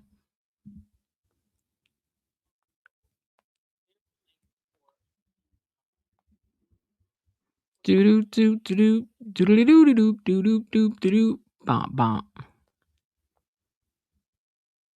All right, Elaine, I see you. Hold on just a second. Let me unplug my. Let me put my mic in the right place now so I can hear. Hey, Miss Elaine. Hey, Miss Jen. Hey, everybody. Hey, gatekeepers. How you doing tonight? I'm doing well. I hope you're well as well. I'm so excited doing all right. about your video. I very am excited. too. I am too. What you think we ought to talk about and ask the man? So I've already, I put a question in our private members thing like you instructed us to do yesterday. So I just wanted you to know that, I belong to other groups. I belong to another membership on YouTube that also talks about Beyond Gates. I'm on Erica Vane's channel. So I'm going to spread the news as far as I can. However, I'm going to spread the news when I know a time. I don't want people to think, oh, it's going to happen during that day and they just don't pay attention. So when we have a specific time, I like to market it. I'm in higher education, but I do marketing in higher education. So, I want to market it as come join us at this time specifically, right? And so I'm heavily on Twitter. I plan to market, your link, your show, the interview during that time. I've gotten more engaging in social media as I've gotten into this show. I wasn't, I've been a voyeur on Twitter, and I sometimes put political statements out. But since the election, and I've been disengaged politically, I'm almost completely on Beyond the Gates. All of my engagement on Twitter is Beyond the Gates. People actually have live shows on Twitter. In discussions about Beyond the Gates. I think I mentioned this before, where during the show when it's going on, especially the East Coast, from 2 to 3 p.m., you join the hashtag Beyond the Gates sort of hashtag on Twitter, and people are discussing the show as they are watching it, and it's very exciting because sometimes I'm in the office, right? Half the week I'm remote, half the week I'm in the office, and when I watch, I can engage on Twitter because I can just listen to read what they're saying is going on, and I'm so excited to get back home and watch the show or what have you, because they've already told me, oh my goodness, I can't believe this. And I hate Haley. I hate Kat. I hate Eva. And I can't wait to get home and watch. Right. Mm-hmm. So I'm on Twitter. I plan to market, the interview. I know you want to get as many views as you can. So I just wanted to let you know what I'm willing to do, also to give other people ideas. I've been on other shows, and I know a lot of our community engage on other shows or what have you. And as we sort of get the word out that this is happening, I want to support, and I want everybody to show support, and you told us to let everybody know, and I plan to do that. And so I just wanted to let you know that, and to give other people ideas on how we can go about doing that. I'm really active on Facebook with family, not as far as Beyond the Gates, but I don't mind sharing it on Facebook either. I'm on Instagram. I'm not a TikToker, although I am on TikTok, but I've not done any videos myself on TikTok, so I don't think I have a following there. But I'm willing to do whatever I can to get the word out. Okay, thank you very much for that. Make sure, well, just a suggestion, because make sure that whoever you're gonna share that they know. Why is it not letting me make a comment on my own page? That's crazy. Okay, just make sure that with those people whose pages is out, that it's okay with them to share it. Oh, absolutely. So I shared it with our membership on another show, and they were like, "Oh, let us know." And so, one thing about, if you're really enjoying the show and you are someone who enjoys the show, like I said, I disagree with people all the time, but we engage on other things, and it's fine that we disagree. Mm-hmm. This is a show. Are we enjoying the show together? And so that's what really matters. And so, to me, for the most part, the community of people who are watching and Beyond the Gates, the majority of them are very much supportive. Just like Erica Vane comes over here and she engages with you, and she talks on her channel. She will mention, I went over to somebody else's show. I went over to see Miss Jen, and they said this. She engages with her viewers. Jasmine Williams is active on in the comments, and Erica Vane, and she mentions her. Even in disagreement, we're like, Jasmine Williams said this, and I disagree with her, but you go ahead, Jasmine Williams, right? Because that's what we're doing. We're having a discussion. We're having a live discussion, and so I'm here to encourage anybody to do that out there into whatever forums they belong to, and I plan to do the same thing. Very proud of what you're doing, what you've done, and I just wanted to give you your kudos and everything, just because you've done a good job. Well, I think it's a group effort for everything that's happening over here. If you guys weren't over here listening and watching and engaging, then maybe that wouldn't be happening or motivating me to want to do more. Because really, I'm always wanting to do it, like, for the channel, for the listeners, for the YouTubers, like for the gatekeepers. Where we get to ask some questions of our own, and find out some stuff, because we want to know. But I don't have a time from him yet because of his scheduling, but I will send a message. He's going to give me the time the day before, unfortunately, is when he'll be able to speak about that, but their scheduling is crazy. So I'll take it where I can get it. Okay. Absolutely. Well, I was like, that's absolutely fine, So, because even with the second interview, I have the date, but we're just waiting to pin down the time. Right. But in the meantime, if you can let them know the date, it will be happening. But absolutely, I got that time. But baby, as soon as I know the time, because he told me to contact him on a certain day. I'm going to contact him one day before that, actually, so that it's there that morning. Like, let's not waste no time. Let's just go and get it done. And the people on this channel know I do not have it for the character of Ted Richardson, but I'm able to separate the two. Me and my husband love Keith Richardson's songs Forever Bay. So, we are able to sort of divorce ourselves from the show or what have you, from the people on the show. And so I know a lot of people aren't able to do that, but we are. And so I can't stand his character on the show. But that is actually the writing. I understand that it's the writing of the character. I am able to say that they wrote him in a way that made us be disgusted with him. sort of like we see them doing with Naomi. Naomi was a favorite of myself and Miss Lillian at the beginning of the show. And no, not enjoying her right now. So, and it's the way they've written her. She is written as a not engaged person. She's now being dishonest. This is not who we started the show with. This was not Naomi from a year ago.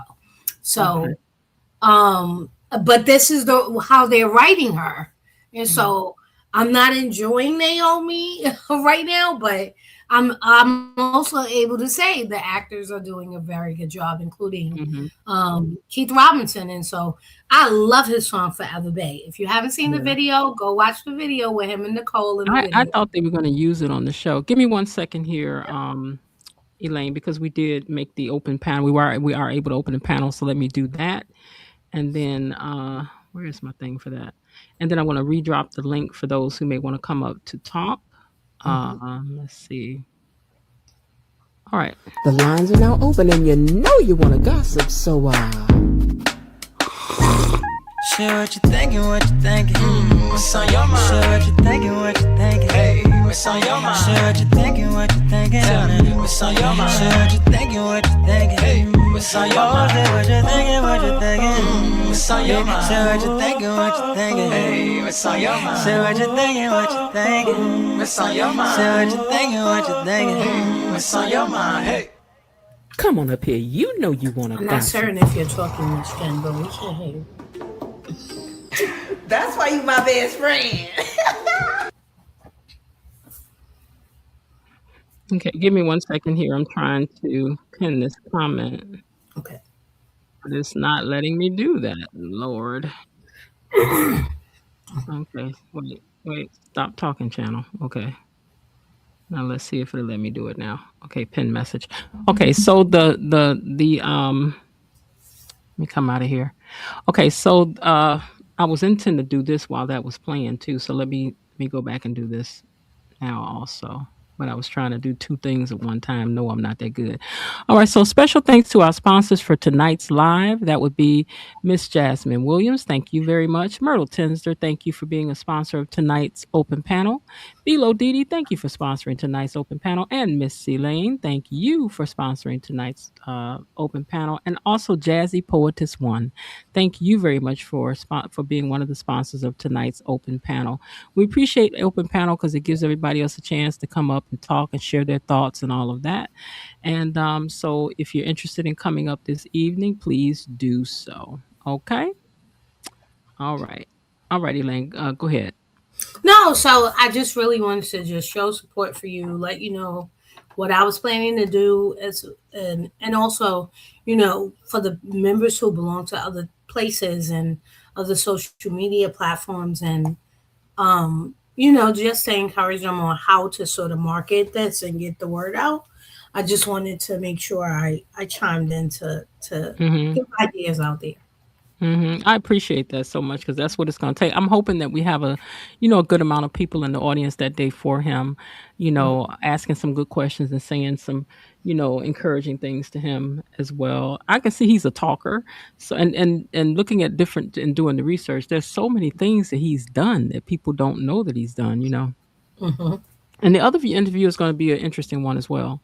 And if we get that third one lined up, I'm just interested in learning more about that person. Right. So, we'll have to see. So I see that next week, Isaiah and Jacob run into each other in the alley. Do you think this means that because I don't think Isaiah just hanging in no alley, but do you think that means that they just in the alley or Isaiah in this business? So no, I think he has to like be in some danger. And so, he has to run into somebody he knows so that somebody in the crowd will go, how do you know this guy? And so I saw in the preview, in the written up previews yesterday, that they said he runs into a familiar face, and we didn't know who that would be. And so today when they say, okay, he runs into Isaiah, his brother, I think his brother is going to become suspicious of his brother Isaiah's gonna be like, "What are you doing, dude?" And he's gonna get worried about his brother. Um, which is sort of like the reverse because it feels like Jacob often worries about Isaiah. I literally think, although it looks like an alley, I don't think, they don't have a lot of places where they can meet in the street. And so, Mm-hmm. although it looks like that, I don't think it's going to be an actual alley, but I think it's going to be a stepping stone too. This is also awful that Jacob is supposed to be undercover, but everybody sort of knows he's undercover. Like, this is the worst undercover story I've ever seen in my life. Oh yeah, Bill. Does Bill know he undercover? She just say he busy with work. So No, remember he mentioned yesterday that, I wonder what's going on where she hasn't seen, or she, Jacob is missing or what have you. Mhm. But Naomi has said it to Ashley several times. June knows he's undercover. Mhm. Smitty knows he's undercover. Like, this is not how undercover normally works. Usually Mhm. undercover means nobody knows you're undercover. But now all of Mhm. these people know he's undercover. Mhm. It's just weird. Mhm. Mhm. Yeah, but this is how they do, right? This is how they do. This is how they do. All right. So hold on for just a second. Hey, E Daddy, welcome to the stage. Hey, E Daddy, welcome to the stage. Hey, Miss Lil, welcome to the stage. Hi, thank you. I'm doing. How you doing? Okay, how about you? All right. I was saying hey to your baby, but I don't think he hears. Yeah, I don't think he. I think he walked away. Let me see what. Evans. Uh-uh. Okay, she was saying good evening to you. Yeah. Uh-huh.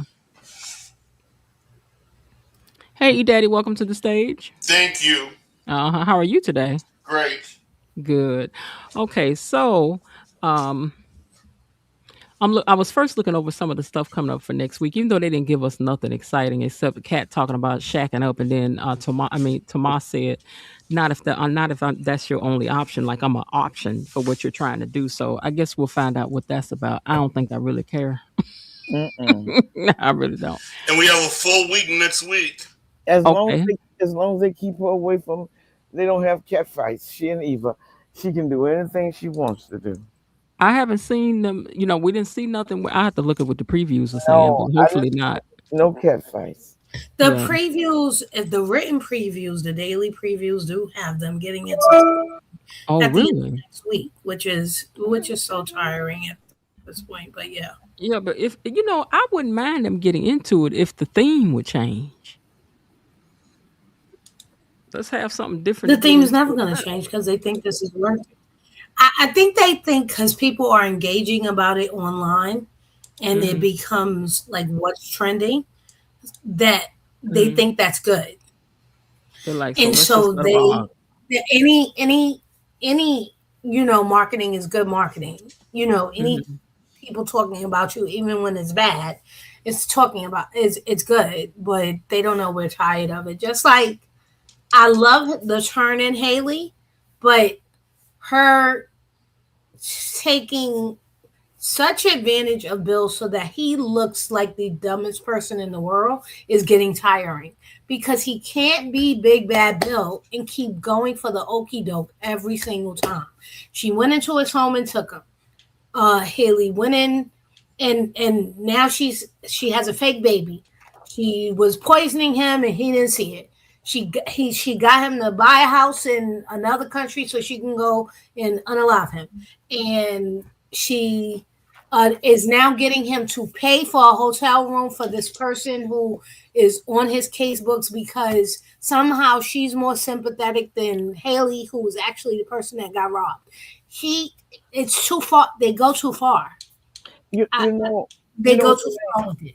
I know you don't like Tomas, but I really had a problem with the way Bill did because as a leader, you need to listen to each person's side and ask them, did they give those papers to Haley to deliver?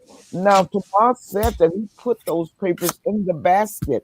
That was Caroline's job to call the courier, but Bill just assumed they made her into an errand girl. And Tomas was scared to stand up. And when he did try to stand up, Bill even said to him, you know, one thing about it, you're here to keep my wife happy. I think Bill is being too much of a bully. I know Miss Jen likes Bill. I don't have a problem with Bill, but I just hate to see him bully like that. That people should. I agree with you, Miss Lowe. You said Bill bullying somebody? Tomas. Well, He's bullying Oh. Tomas and Caroline. I mean, whatever Haley says goes. This guy is just, how are we supposed to believe that he's Big Bad Bill, but he is suckered by this little girl? Like, it's ridiculous. Like, But it happens though. Lynette, yes, but he sees the con in Lynette, but not the con in Haley. It's not that it doesn't happen. It's happening too much for the audience to know, and he doesn't have a single clue. It's happening. It's too much. It's almost like he's blackmailing. Yes, you did give him a promotion, but if that promotion was earned, a good leader would ask both persons, did either one of you ask my wife to run an errand for you? Right. That you would just assume that they sent her on an errand. Bill, Right. and even when Tomas tried to explain, Bill wouldn't have no part of it. Yeah. That's not even protocol. And then another thing, if they didn't know she was friends with this girl, why would they ask her to go take her anything? The paralegal, it's highly abnormal. Paralegal, you don't make any deliveries, but please make a delivery in this case. It's absolutely ridiculous. By hand, and we ain't got no evidence that it was The delivered. paralegal does all the research in the firm. And listen, you won't get me to talk down about And paralegal. you know, even Lynette has caught on. She reminded Tomas that who he was working for and what he might need to do. You go, even she's putting Tomas in his place. I just think that that's wrong. I don't like that. And somehow, even in the hotel room this week, in the hotel room, she comes in, I feel so bad, I feel so bad. And you allow Haley, who is sitting there with a black eye, to convince you that somehow she should get more sympathy than Haley? Like, it's ridiculous. And Bilo Diddy said, I'm exhausted by Kat and Eva's discord. Let's move this along. If Kat wants to fight with someone, how about Anastasia and her snooty grandma? I actually agree with Bilo. Yes. I actually agree with Bilo, because at least it would be on the same wavelength, right? Kat is higher up. They think they're higher up. They are higher up, and you're on an even playing field. But that's right. I agree too. Fighting with Eva because they're not even on an even playing field. No, they're not. And Eva's done a good job considering the circumstances, because Eva does have street smarts and Kat does not. Well, they're not fighting in the street, so it doesn't matter that she has street smarts. That's right. They're just getting one up menships in the spicy talk that they say to each other. But let's get real, none of them are doing anything to each other. They're not going to get into a fist fight, which is where Eva will win, and she's not trying to get in on Kat's territory in any real way, which is where Kat will win. It's just not going anywhere. No one cares about Ted because Ted is clearly in Eva's corner. Nicole is clearly a horrible mother and is never going to defend Kat. And so the Kat people won't get on to Eva, and the Eva people won't get on to Kat until something changes in who these people really are, right? And so they should just leave them alone because they're not even in the same category right now. And then let Fantasia, whatever her name is. Anastasia. It's Anastasia. No, Anastasia's granddaughter and Kat. Francesca. Let them get it on. It's Francesca. Yeah, let them get it on. They can get it on. They both. all of the Duprees could actually get it on with all of the Anastasia's family. Eva shouldn't even be in that fight. At least Kat grew up in what Anastasia is saying. I was born into this. I am a true person of the country club. She's a blue blood. When I say that, Kat is too, right? She has a problem with Anita, who isn't a blue blood, who came from out of beyond the gates. But all of the children, all the grandkids are being within the gates, and so it's a true fight then. And so if we gonna get in a fight with people of the same status, it's a real fight. It's a true fight.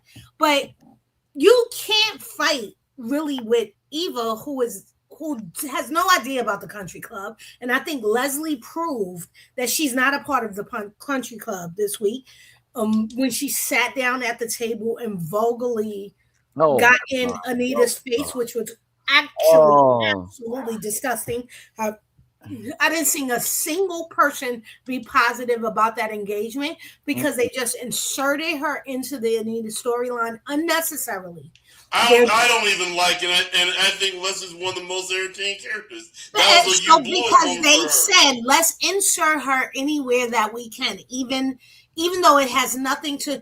So she is used as comic relief in serious stories. Remember, during the Chelsea kidnapping, she was inserted into the house. She had nothing to do with it. They're waiting for ransom notices. They're very upset that the girl has been kidnapped. She shows up to make fun of people. Come on. Like, I understand she was popular at a certain time, but they are really driving people nuts with the way they are. You mean with the Leslie character?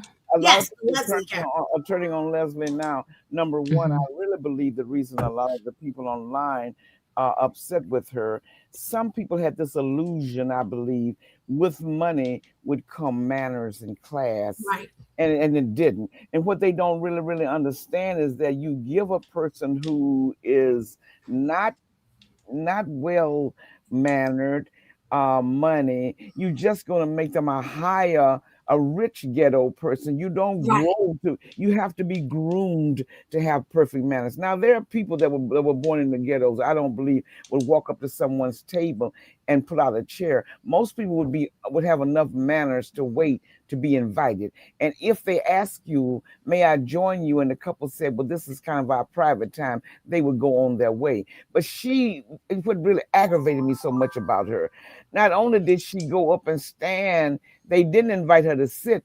Eventually, she just pulled out a chair and sat down. That is very, very not okay. So I'm going to ask what I usually do about other characters.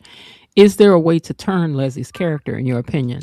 Like, in the storylines as they are being written right now, what would you rather see? How would you rather see Leslie being portrayed? Because she's done what she's done. She has the disorders that she has, but how would you rather see her moving about on the show? I would like to see them groom her to become more of a woman that is going to fit with the community that she's going to be living in. And that would take a long time, but just slow her down. Not all this getting up in people's faces and leaving your underwear in men's houses and all that kind of stuff, and teach her how to be somewhat elegant and have manners. She may never become a high class person, but manners will go a long ways. Okay, I can agree. I feel like she wants to be a part of the country club, but she shouldn't want to be a part of the country club because they don't want her.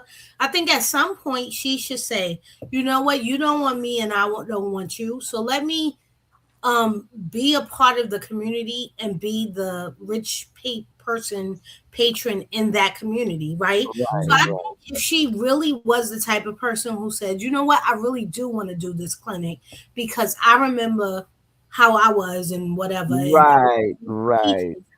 And she said, you know what, forget me trying to impress rich people, that would be true to her upbringing form, and that's a true turnaround. Now that's what Eva should be the go-between between somebody who was poor, who is trying to get up and come into the community, because Eva is the person who is young and impressionable and can change enough to get class, to get manners, to do all of those things. But at Leslie's age, she's proven she can't. She's done too much bad things. I don't know that she can. I don't know that she's willing, and I truly do not believe that Leslie thinks her behavior is appalling. I don't Right. think she does. But I do say this much. One of the things that I think Leslie is classically that girl in school who had everything going for her in looks, but the girls that all the football players and everybody hung out with, they would have nothing to do with her. She's wanted to be a member of the gang for a long time, and for whatever reason now, she thinks I think money can get her to the point where it will elevate her socially. But even Peaches told her money does not buy class. All right, so let me direct to some of the things that I put down that happened this week on the show. With Mona and Randy, things are heating up in a way that I really didn't see it. Cause like I thought at first, like, yeah, but I'm saying until we saw that first time, I would have never been like Randy Mona, you know. But now that you see their dynamic together on the show, because Randy, right now, has no dimension. Randy's just a guy that works for Joey, that is the cousin to Haley, that so he's got no dimension beyond that. Like he has a child, and we like, so where the baby at? Where the woman at? So what do you think about this dynamic that's heating up between Mona and Randy? Well, I really, and I noticed that I think this BOD wanted to know, especially my opinion. I really don't have a lot of confidence in. We don't get to change other people. Whether or not Mona is able to motivate him to want to change himself, I don't know. But I wouldn't put my money on that. hmm I think Mona is a buttoned up type, but she likes a reformed bad boy who's walked a little bit on the wild side. Okay, but one thing that was interesting was her boldness. She's really classy, but she got some game too. Oh yeah, she's bold. So here's the question: who do you all think Mona really is? Who is this character, Mona? I don't think we know. Up until now, what did you think about Mona? Yeah, I we just don't know enough. I no, we think just we thought she was a supporting character, a friend of the family to Nicole with, no real depth. We see her coming out a little bit more with her anger towards Leslie and sort of not forgiving her. So we've seen those pieces. Now we're seeing a different And in side of my Mona. opinion, that was a mistake removing Leslie from that table talk, because that was the most interesting part beyond the gates was Mona, Jen, and Leslie. And you take Leslie out of the equation now, you don't have a table talk anymore because Leslie made that talk. I think that Mona, her style of dress said that she was a conservative type lady. Like she dresses very conservative. I think that Mona is extremely loyal. I think she's a hard worker, organized. Um, who would have thought that she was even kind of looking for love in a sense? Like maybe in a sense they had painted her as one of these "I don't need a man" type. Because I remember during one of the holidays, she said something about not really wanting to hang with her family. So she didn't. She don't even really have that dynamic going. So because she was like, yeah, I'd rather be here than hanging over there with them. I'd rather be here with you, Ashley. And I'm like, oh, okay. But now we find out she quiet, but she ain't that quiet. Well, Well, most women like the attention of men, even if they do behave themselves and they do have proper behavior. They like to be Mhm. admired by a man. I'm not surprised at that. I'm not sure she knows if she could get Randy, how that would work out for them. I think she can get him because the way he was grinning today. I mean, I also think when you look around at everybody that is in your orbit is with a new man, and you're the only hmm one odd man out, sitting there frowning at people. And I think that's what Jen told her, which turned her around, right? Maybe if you got a man of yourself for yourself, you would stop turning your lips up at people, right? Well, first of all, I don't appreciate that from dingy, twitty Jan, who is just following Leslie for the money. Yeah. And so I don't appreciate that. But when you lose your friends and they're now defending a narcissist, and sort of throwing in your face that you're the only one that don't have a man, you do start to look around and be like, well, I could get a man if I wanted to. Look at that one over there. With all them muscles. Exactly. I can get him if I wanted to. And you're not even thinking about the church and all the good, do good and righteousness that's going on in the church. You're just looking at the man who caught your eye. And Look, so, and before they get started in them chats and things, I'm gonna tell y'all again, the men that spend all their time in them gyms and things, them be the ones tasting them thick sisters. Now I'm trying to tell you. But hear what I'm telling you. but They remember when be she liking went them to the old thick big girl. casino, They do. when she went to the casino after the anniversary, and she was in there and saw Eva, if you guys remember, she sort of flirted with him with Randy when he was in the casino as well. And so this Oh, did isn't she? like out Okay. of the normal because Wait, this what was she? happened What was she in the way- casino for? Remember, she was just taking a break, and I it was remember like, she was there, but I'm saying, what was but she it there was a for? scene. It wasn't meant to be a scene about her being in the casino specifically. It She was was just really there. about her sort of cutting Eva off because Eva said, I'm really sorry," and she said, "Oh." She said something smart to Eva. And I can't even remember the exact dialogue, but she made it clear that she doesn't forgive Eva. And it was in May. This was like 2 to 3 weeks after the anniversary fiasco. So it wasn't even that long because she was trying to apologize to Mona, and Mona made it clear during that casino scene that she doesn't forgive her. I But during remember that. scene, she was May flirting. was one of the best months of Beyond the Gates, in my opinion. Yes. I think May is the best month. Yeah. After May ended and June entered, that's when the show, in my opinion, fell off a cliff. Yeah. I agree. Well, it's very interesting that Mona is talking about the choir and all of this, but she does not have any forgiveness in her heart, it seems. But yet there are people who don't claim to be religious, I guess you want to call it, and they have empathy and they have forgiven Eva and they understand. Even Anita said that with the person who raised Eva, even Anita has the sympathy for her, and Dr. Nicole is her daughter. So I think that's the one. I've always loved Mona. Don't get me wrong, I've loved her, but Mona, I think, has a heart of unforgiveness and not trying to see it from the other person's point of view. I think her forgiveness is who you think she still hasn't She's forgiven? actually had You think she kind still of hasn't words. forgiven Eva? Is that what you're saying? Yeah, No, she's actually had that was in May. kind of words for Eva in recent times. But Yeah, this was in the weeks that was last year. We weeks don't know about immediately now. following. Yeah, that was last year. Okay, But wait. One of y'all tell me this again because you were canceling each other out. okay, it was So last year. is she still supposed to be upset with Eva? I don't know. I haven't seen anything. We don't know because That they was cut that out last- completely. That was last year, yeah. And That was last May. It's almost a year ago. Okay, so Elaine, what did you say happened? She Elaine still in there? recent times, Mona has actually had kind of words for Eva in the last few months. She's had kind of words. Okay. For her. that's good. That's Okay. good. I didn't know that. Okay. All right. Because Mona seems to me like she's just a loyal person. Like, if my people ain't rocking with you, I ain't rocking. Like, that's kind of the way she At this seems to be time, to it's me. only two people who do not have kind words for Eva, and that is Jacob and Kat.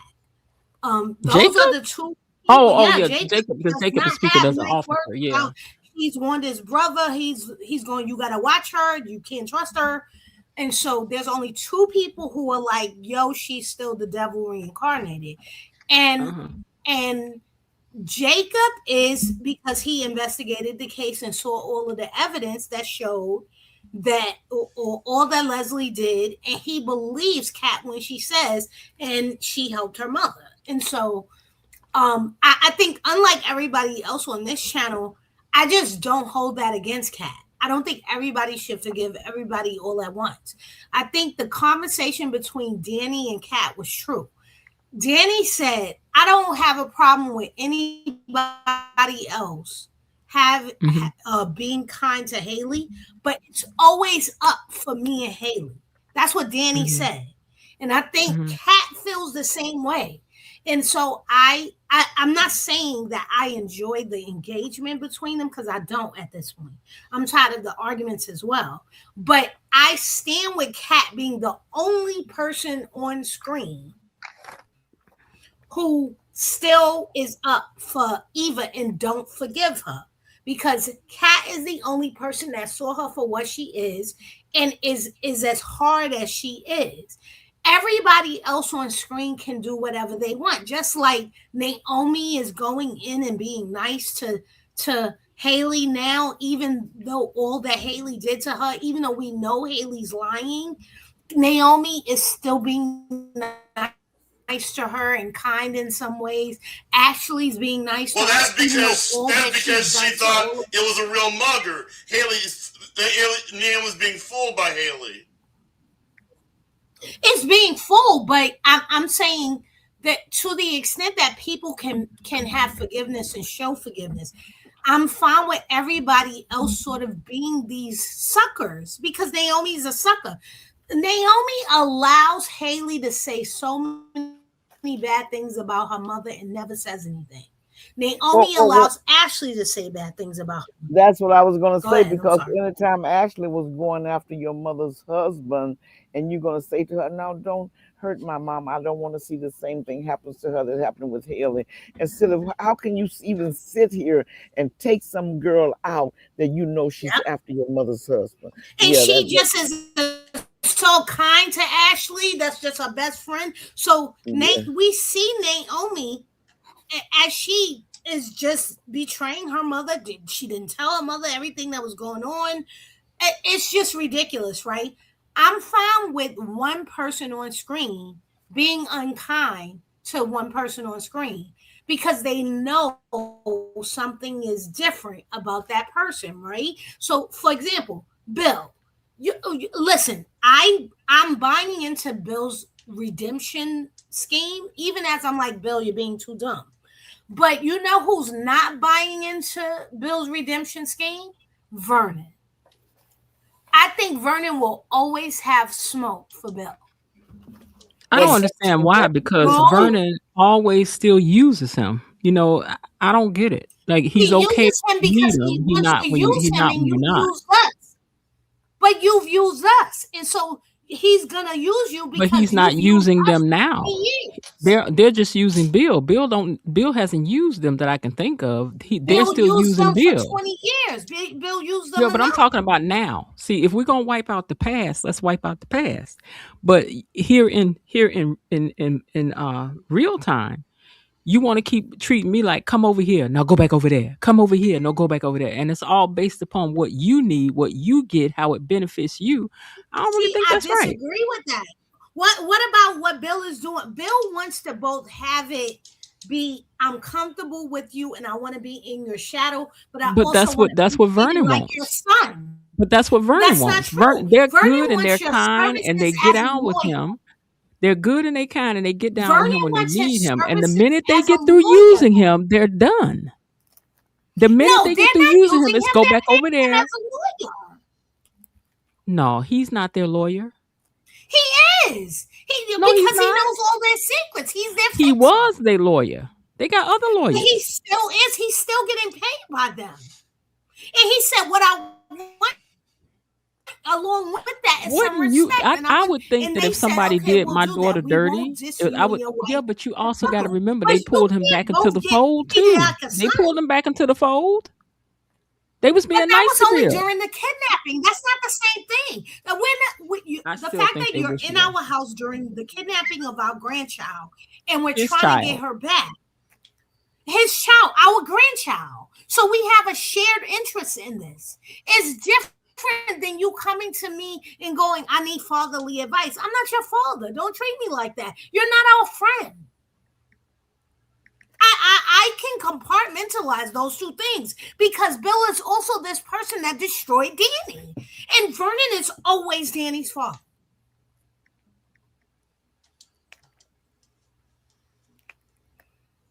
And so while I understand Bill is this complicated person.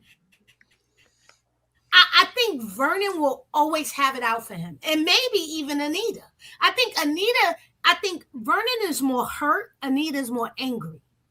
But I think they'll always be up. They'll always have it's up and stuck for them with Bill. Mm-hmm. I just think that if we compartmentalize and see that for someone on screen, while the rest of the canvas forgives that person, there's always going to be one person, two people who don't forgive them.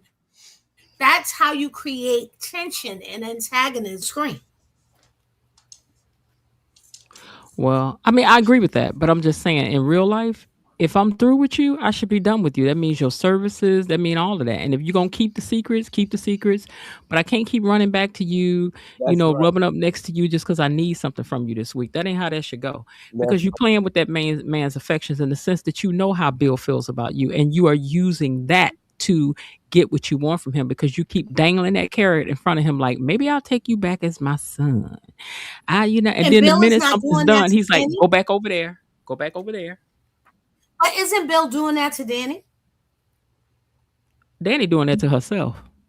So no, see, we don't want to take Bill and his responsibility. No, I'm saying Danny doing that to herself, but you and wanna that blame Danny, all Danny. stuff No, on listen, Vernon. Danny. Listen, here's the difference. Danny married. You done moved on. You keep running But back Bill over there. knows he can keep getting her back. Let me tell you something. If I know I'm tempted by something, right? That's my job to stay from over there. That's right. That's So it's right. like, could your man tell you, well, she was flirting with me, and then that's what made me go over there. No, you took your grown self over there because you was enjoying the attention she was giving you like some Vernon straight cat. wouldn't have a problem with the fact that he knows Bill is her Achilles heel. If she was single, I would try to give her this point. It has a problem with what Bill is doing to his daughter. If she was single, I would try to give her this point. But she's not single. You're married. So your eyes should be on your paper only right now. See, to me, it matters. The different tidbits that we've gotten over the last few weeks about exactly what Bill did in the last days of their marriage. The fact that he knew he was going to leave and destroy his marriage and life. He met with Vernon the day before and made plans with them. We gonna do this, we gonna do that. And he knew the next day he was leaving his wife and I think they playing with each other that way. Do you think that was playing though? I'm talking about now. I'm talking about now. But Vernon acts like he was married. Still she's married and moved on. But I'm talking about Vernon now. Vernon acts like Vernon? he was still hurt today. Because he's proving Bill did not just mean to hurt Danny. Forget that Danny's married.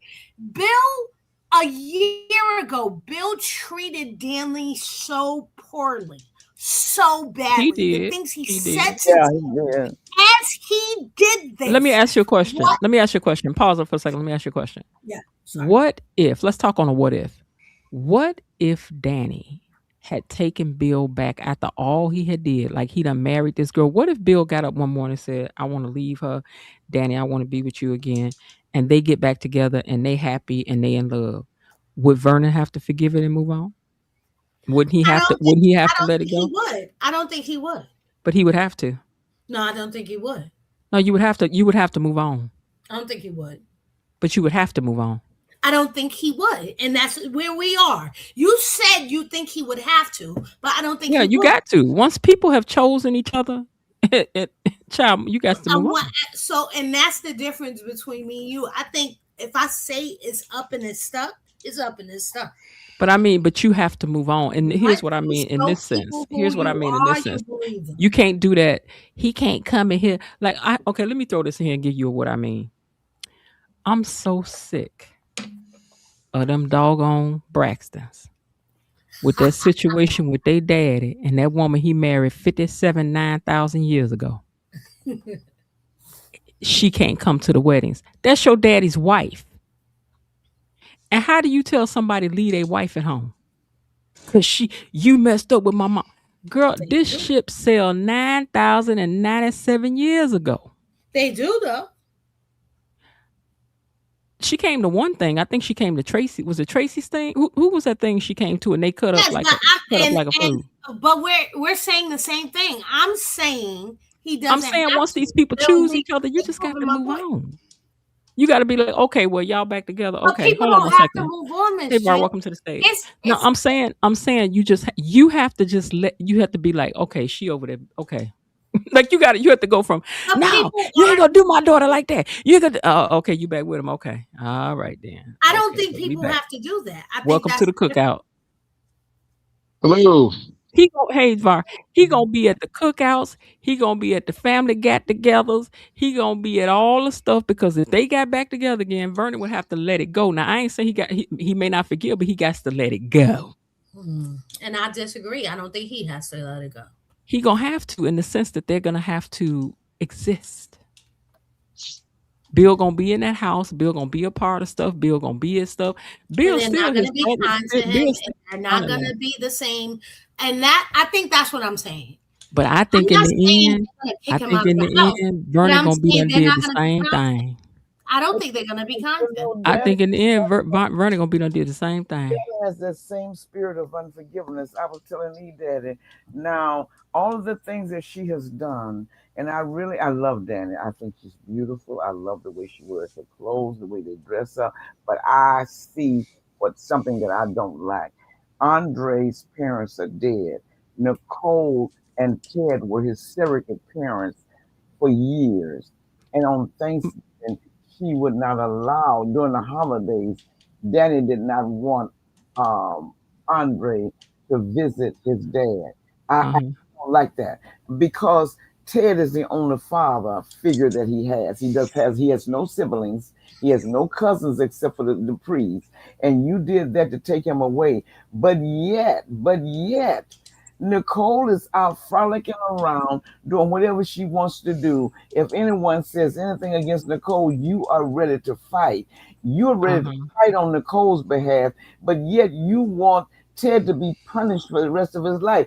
If he wants to go and see his dad, his surrogate dad, he should be allowed. Well, not be allowed. He should be a man enough to get up and go, not to be allowed to go. That bothered me. But Miss Lil, here we are in February, and she's trying to make nice with Ted. Yeah, she is now. And so it's not forever. Yeah, but in the immediacy of you hurting my sister, yeah, and I want to make clear, this breakup of this marriage just happened in May. It's not the same thing as Danny and Bill. Danny and Bill have been broken up for. They had their year anniversary yet? Either Bill and Haley. Their year anniversary is coming up next year. It's coming up in March. No, it's February 28th or 29th. No, they got married in March. No, they got married. They got married the first Friday of the series. The series started on February 24th.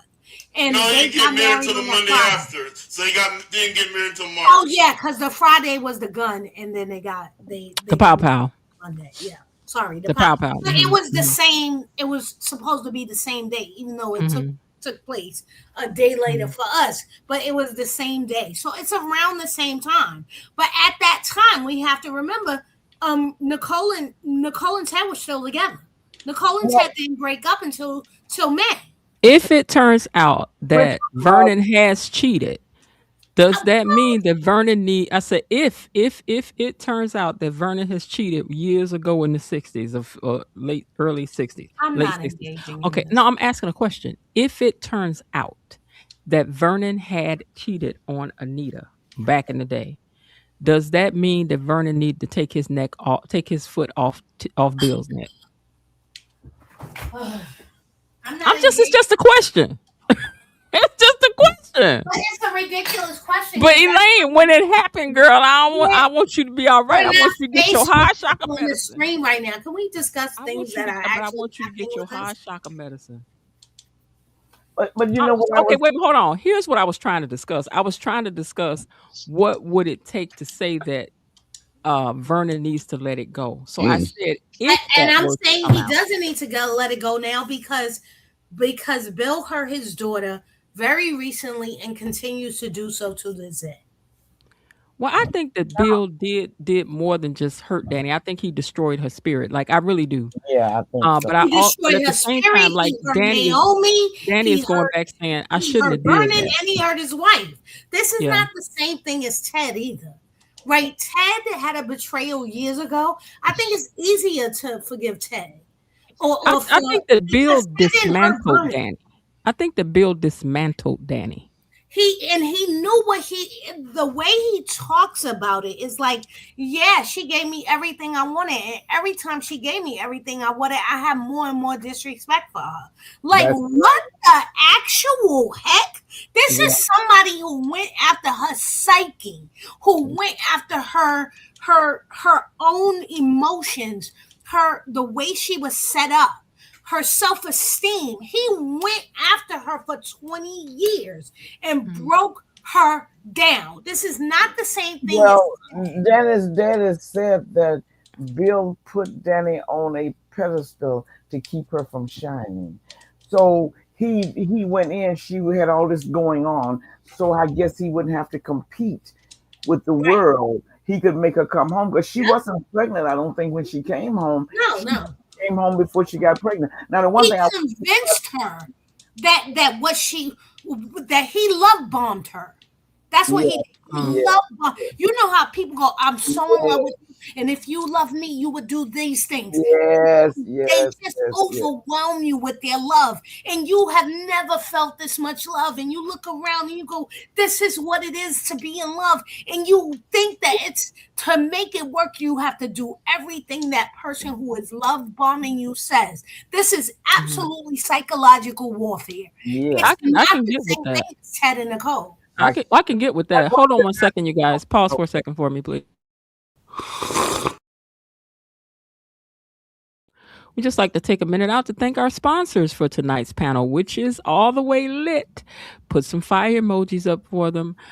Thank you, Cynthia Willoughby, for being a sponsor of this panel tonight. Also, Jazzy Poetess, thank you for being a sponsor for tonight. Elaine, thank you for being a sponsor for tonight. Bilo Didi, thank you for being a sponsor. Myrtle Tinster, and also to Jasmine Williams. Thank you guys for sponsoring this very live tonight.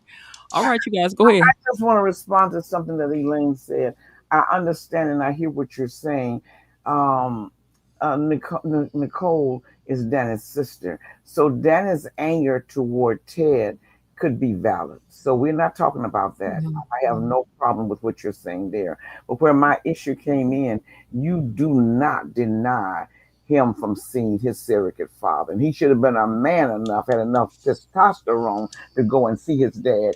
And his dad was over there on Thanksgiving by himself or Christmas by himself. That's what I was talking about. I understand what you're saying. Danny is very protective of Nicole because she even said if Nicole wasn't okay with Shanice, right, and she wouldn't be buddies with Shanice. But since Nicole is okay, so Ted can invite his uncle to dinner. Mm-hmm. And she's gonna do it for Andre. Only time is gonna tell. Do it for Andre, and so I think that's the difference. So that's the only thing I was pointing out, Miss Lil, that while in her anger on behalf of her sister, she's like, I can't have nothing to do with him on Thanksgiving. I think, as time goes on, and we are 2 or 3 months later. Yeah, but she didn't want her husband. I can understand her, but she didn't want her husband to go and visit. And I thought that was being selfish. And I thought he was being weak to not go over and see if his uncle was okay. But he went to see him the day before. So let's get real. Oh, he did. She didn't say don't go see him at all. She was saying, I'm not going over there on Thanksgiving. I'm not doing Thanksgiving with him. We're not breaking bread with him on Thanksgiving. I think that's what Danny was saying, but I understand that he can't allow somebody to go, you can't see your uncle. I completely agree with that.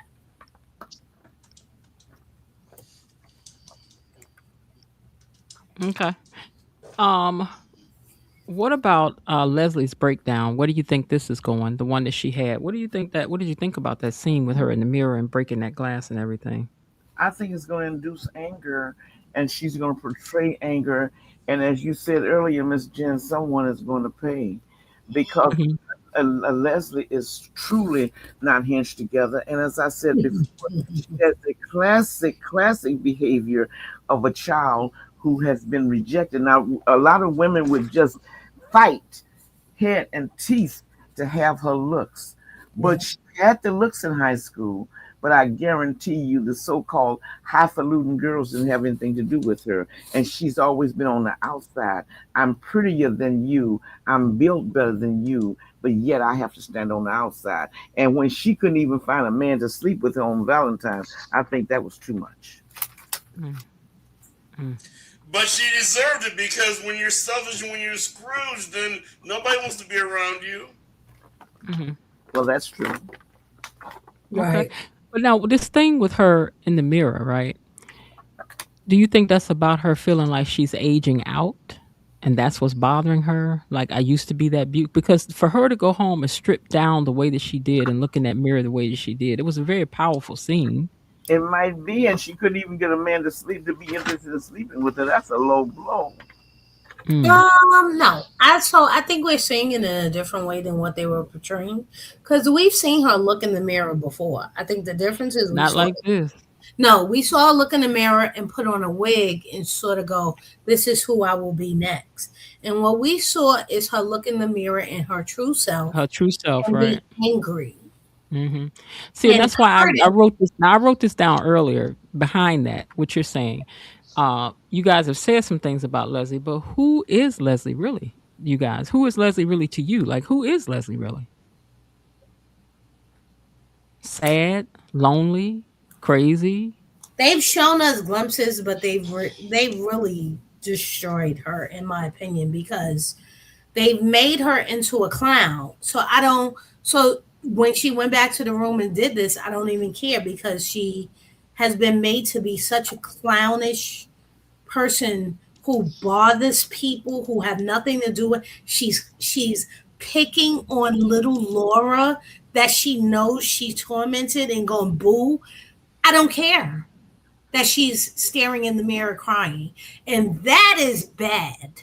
That's bad. That I don't care that she's feeling anything. And I think they've gone too far in inserting her and making her too over the top, right? They could have just had her hiding from Laura, but picking on everyone else. It would have made more sense if she picked on Nicole because Nicole is her antagonist. But they switched her antagonism from Nicole to Anita. It makes no sense that she picks on Anita and that Anita takes it. So you have no idea how many people hate Leslie now. Just because they switched her up and she's no longer obsessed with Nicole, she's obsessed with Anita somehow. That's what I was telling you daddy today. It used to be when Leslie was doing all those terrible things, people were just beating up on Eva. And then Leslie, oh no, we don't want Leslie to go to jail. She's entertaining. But now it seems like the members of the have turned on Leslie, and nobody seems to like Leslie anymore. It's because they did too much with her. I'm telling you, she was everywhere. She was everywhere doing everything. It made no sense for them to make her Barbara. You mean like Leslie doesn't have a focus anymore? No, I mean they wrote her into every single story. She was at the hospital talking to Derek. She was at the hospital talking to Ashley. She has nothing to do with those people. She was a person who was involved with Ted and Nicole. Why is she having scenes with Derek? I see what you, because listen, you made her rich. Okay, now what? You brought back her mama. Then what? Yeah. She exposed that Ted had this baby. Okay, now what? Okay, she's building a hospital. Now what? She's the Articulate's daughter. Now what? And it's still the same. Nothing's moved. She did fine. Now what? I mean, what are we gonna her at every character on the canvas? Now she's involved with Joey. And what? Now what? They trying to figure her out. It seems like they just throwing stuff at the wall to see what sticks. But we see that's the crazy part about it all. I love a sausage. I don't want to see how it's made. I love a sausage, especially a hot one.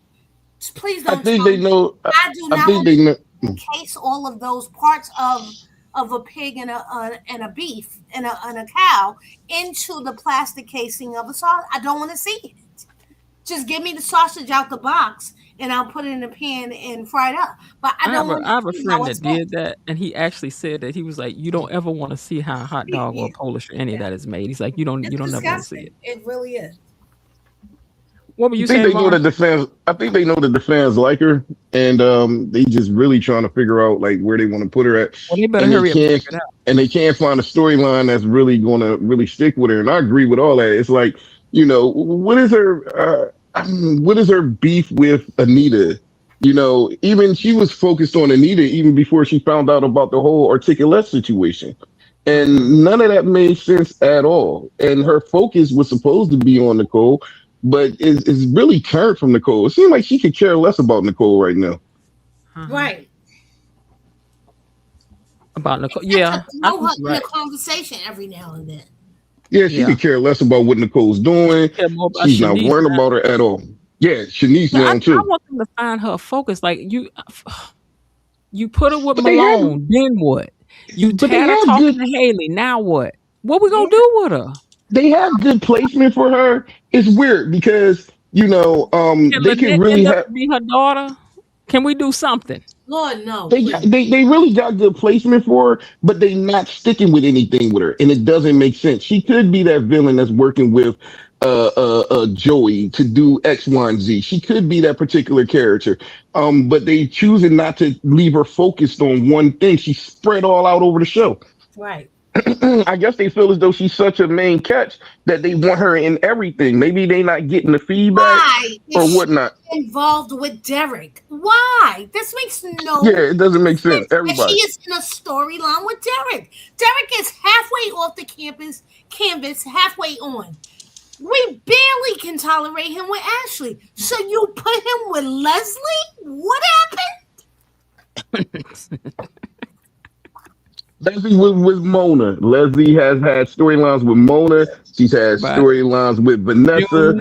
She had storylines with June. She got storylines with Shanice. She got storylines all over the place. Tagged Samantha and was like, "Little girl, go on with yourself." Come on now. I hope her pay like that because she on the clock all the time. Oh yeah, they loving her. All the time. They loving her. She's their star player. It seems like it really seems like she's the star player, and they're trying to utilize her in every situation that they can. It's like they signed her for a big salary, and they trying to get the most bang for the buck that they can get out of her. That's what it seems like. Okay, you guys. Nicole says that she's done with Ted. She's over Ted. She's over it. Is over it. Is over it. Are you buying it? No. I think she really wants to be, but I don't think that she is. Yeah, I mean, and they give you little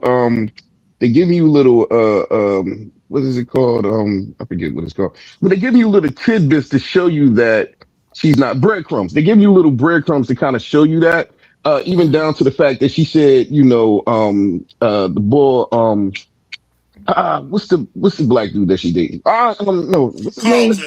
Carlton. The fact that she said Carlton didn't fit like Ted did.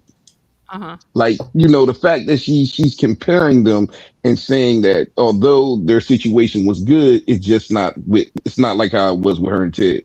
And I think it's leaving it open, even down to her staring and watching as Shanice was dealing with the dress and her interaction with Ted. That kind of shows that she's not really over him like that. Linda says she is not done. Bilo Didi says no, she is not done. It's going to happen later on down the road, though. I can't see it happening anytime soon, but I think it will happen. That's why you shouldn't rush to make decisions like that. You shouldn't rush to make decisions like that. But she did. I don't think she rushed to make a decision. She did what she had to do because Ted spent the entire summer and did not do a single thing with his. She appreciates. She knows what Ted did ain't got nothing to do with what you got to realize. A divorce because he didn't engage with her. But hold on, real quick though. You got to realize somebody who's not involved with you. You got to realize that Ted knows his wife. So just like how she told Carlton to back off and Carlton kept pushing and she checked him on it because she don't like that. So she don't like the over aggressiveness, and Ted knows it. So Ted did what he thought was the right thing by backing off of her and giving her her space. That's what she asked him for. I think so. I think Ted did back off and try to give her space. He And backed too far off because he didn't pay a But that's single what she bit of wanted. attention to her. But and that's what she wanted. She didn't want the Wrong, flowers. wrong. No. I'm Mm, sorry. people I'm online sorry, Bob. agree. You're People wrong. online You agree can't with. have an argument with me and I say I don't want to talk to you right now, and you stop talking to me for 3 months, and you say that's what you asked for. It wasn't. I'm He sorry. didn't. He didn't completely stop talking to her. He He still kept did. trying to talk to her. He Nah, did he not. never completely cut her off. You embarrassed me in front of the entire community, and you proceeded to listen. This is the writing now. Let's go to the writing. It is. They don't have. They can't just tell us he showed up. He did not do anything with Nicole. Not a thing with Nicole for the entire summer. Not anything.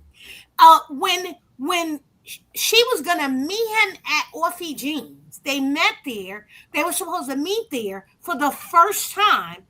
Leslie finds out, gets there, antagonizes Nicole till Nicole chokes her out, and he leaves with Leslie. Yes, Yeah, no, Doesn't we're not talking follow about that. Like, Nicole. yeah, no, that we're was not. See, yeah, that was wrong. We're not talking No, about that. I'm talking. I'm saying this is his mindset. This is what's wrong with Ted. This is where the turnaround with Ted. You can't just say you love me for 20 years, but not show it. Ted has not protected his family from Leslie. She was allowed to do whatever she wanted, and he's still not. This is why I don't want what Shanice with Ted. He cannot protect any woman in his life from Leslie. Even as Shanice went up to Leslie in the bar the other day and was like, you this and I'm this and I'm this, and she walked away. She still put her hands on who? Ted. And what did Ted do? Allow it, because It's Ted is see, weak. in certain situations, right? You can only do but so much. You know what I mean? He wasn't there yet. I don't know how he could protect anybody from Leslie, because Leslie's going to do what Leslie's going to do. And no matter how many times you check her, it still ain't going to save nobody. When Ted came into the restaurant and slammed the panties down and all that other stuff, that didn't stop Leslie. She's still going to keep going. So at the end of the day, it don't matter what Ted do. Leslie's still going to do her. And as far as the Nicole situation, he, like I said, he knows his wife enough to know to fall back, to give her space, to let her come to whatever decision she's going to come to. And like I said again, Carlton learned that lesson the hard way when she came at him for semi pressuring her. So at the end of the day, it's only but so much a person can do. Now, Nicole never went and saw any type of therapy to help her through whatever she was going through. She didn't do any of that. She was kind of done, or thought she was done. That's all Because that when is. you see a person for who they really are, and then you like, he's supposed to be this, and then he doesn't show up like you But she thought. should have did that from the beginning, though. Soon as that Listen, happened, she never went to therapy. Don't tell her that she needs to go to therapy for something Ted did. I'm sorry. No, no. She needs Wait to a go minute. through therapy as a psychiatrist to work through her feelings. It's not meaning tell her for something that Ted did. She got to work through her You and feelings. your wife have an argument today. Your wife says, I don't want to talk to you right now. I'm gonna hang up on you. You know what my husband does? Call me back. He Everybody's don't different, go, though. she hung up on me, so I'm not gonna call her back. You know I'm what gonna give my my wife her husband space do? He into. don't stop calling me. See, everybody's different. You can't gauge That's all he everybody, say but after you can't 20 gauge everybody No, love language, and you can't gauge how everybody treats love in the same way that you might treat I'm it. sorry. Everybody handles things differently. Like, I'm not gonna call you right back. I'm gonna give you your space. I'm You're gonna not gonna call let you at think all. on it. You're not gonna call No, at I'll all, call Paul. you. I'll call eventually, but I'm For gonna give 3 you your months? space. You ain't gonna call for 3 months, Paul? It wasn't no three. I don't think it It wasn't 3 was months that 3 Ted let months. her hang in the wind. Them for the entire summer. Martin, he engaged with Martin one time during his entire crisis. He And did we not talking about Martin mess now. with Like, because it's the whole family. He stopped engaging with his entire family and Ted was only sending flowers. Hold on, concentrating on his Ted was sending flowers to that lady that she rejected flowers. it. And She like said, Vernon "Stop said, sending me flowers can flowers." save a 20-year marriage.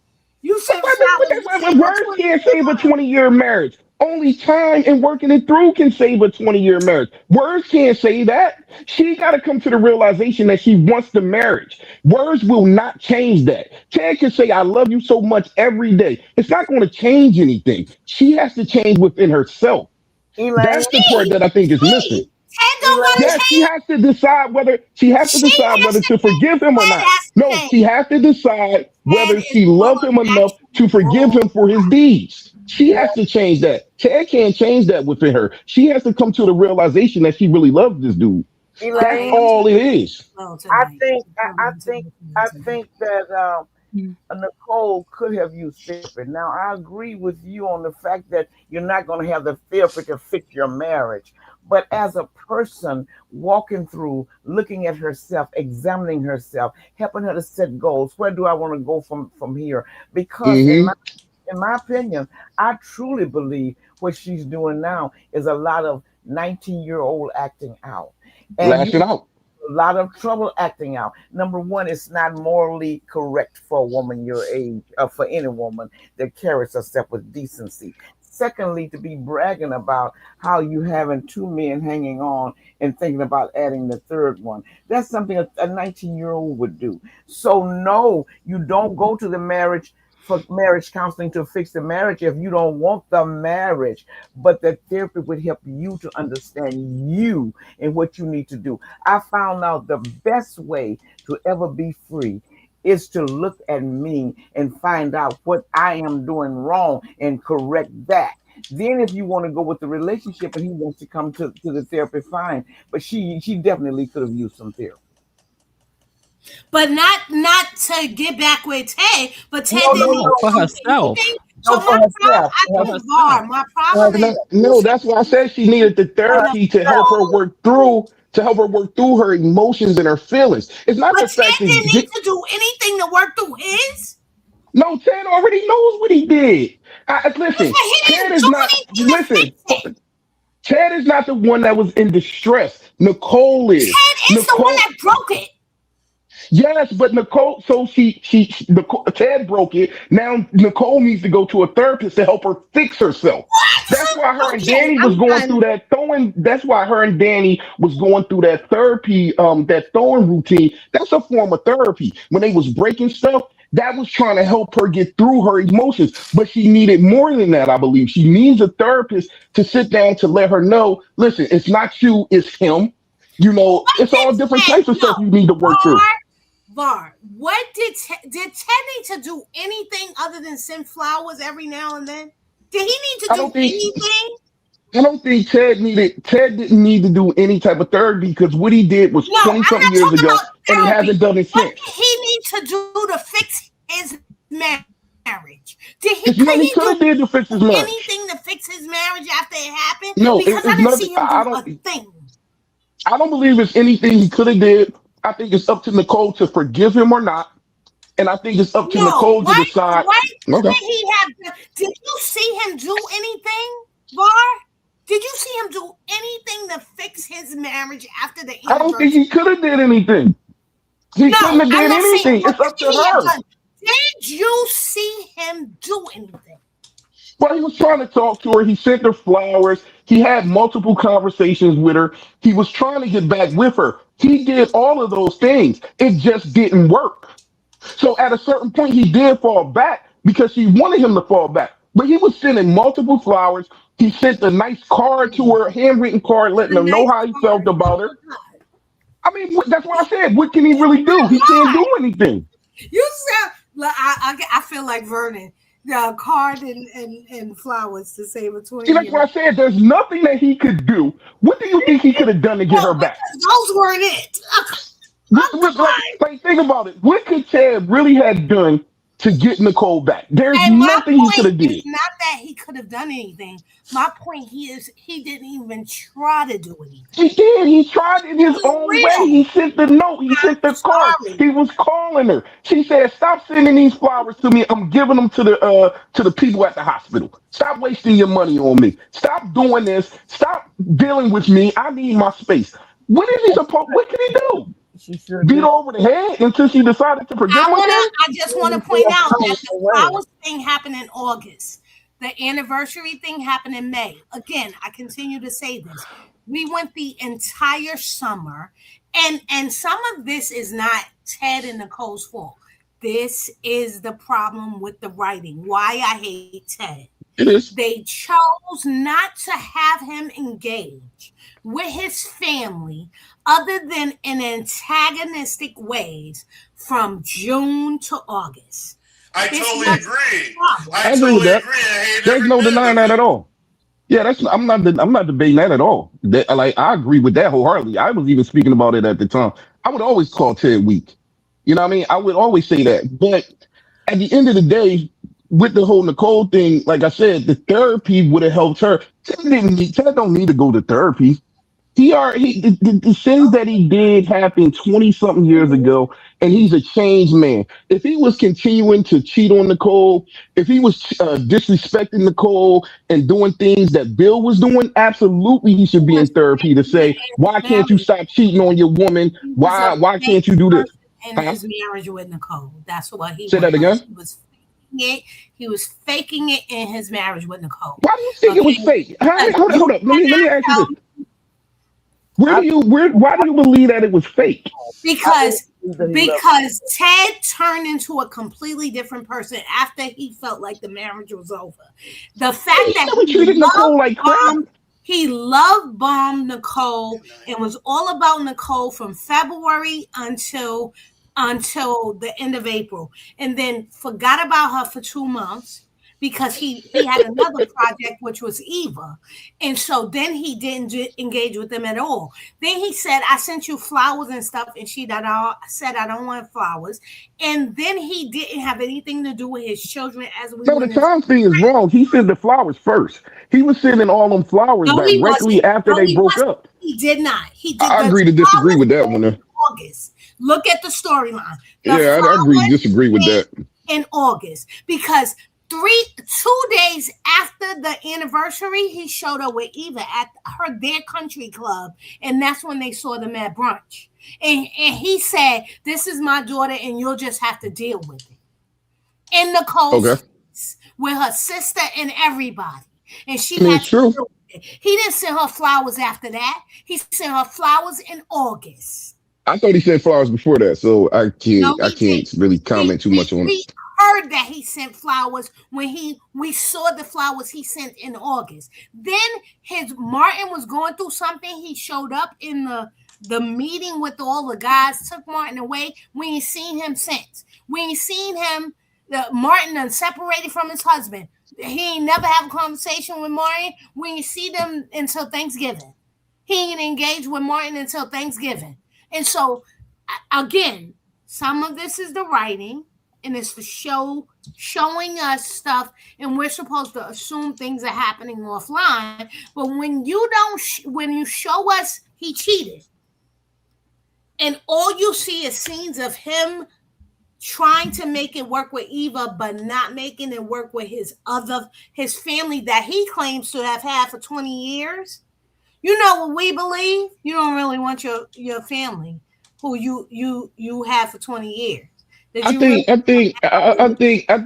it's kind of reaching a little bit because Cat never had any all of his problems.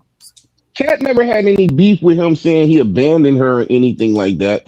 It wasn't never that. Like, they never had them type conversations. Martin has never, even when Martin has never had those conversations with Ted, like, yo, you abandoned me for Eva.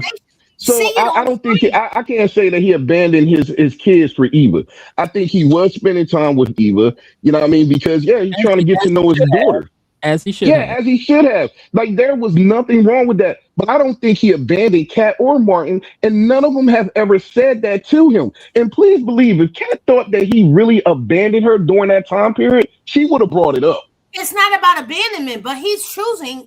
Meaning, stop talking to them for 3 months. If he stopped talking to Cat for 3 months, if he wasn't dealing with Cat for 3 months, she would have brought that up. Engagement. He has said, how many times have he chosen Eva every single time? He thinks he's friends with Leslie. So this is dumb Ted.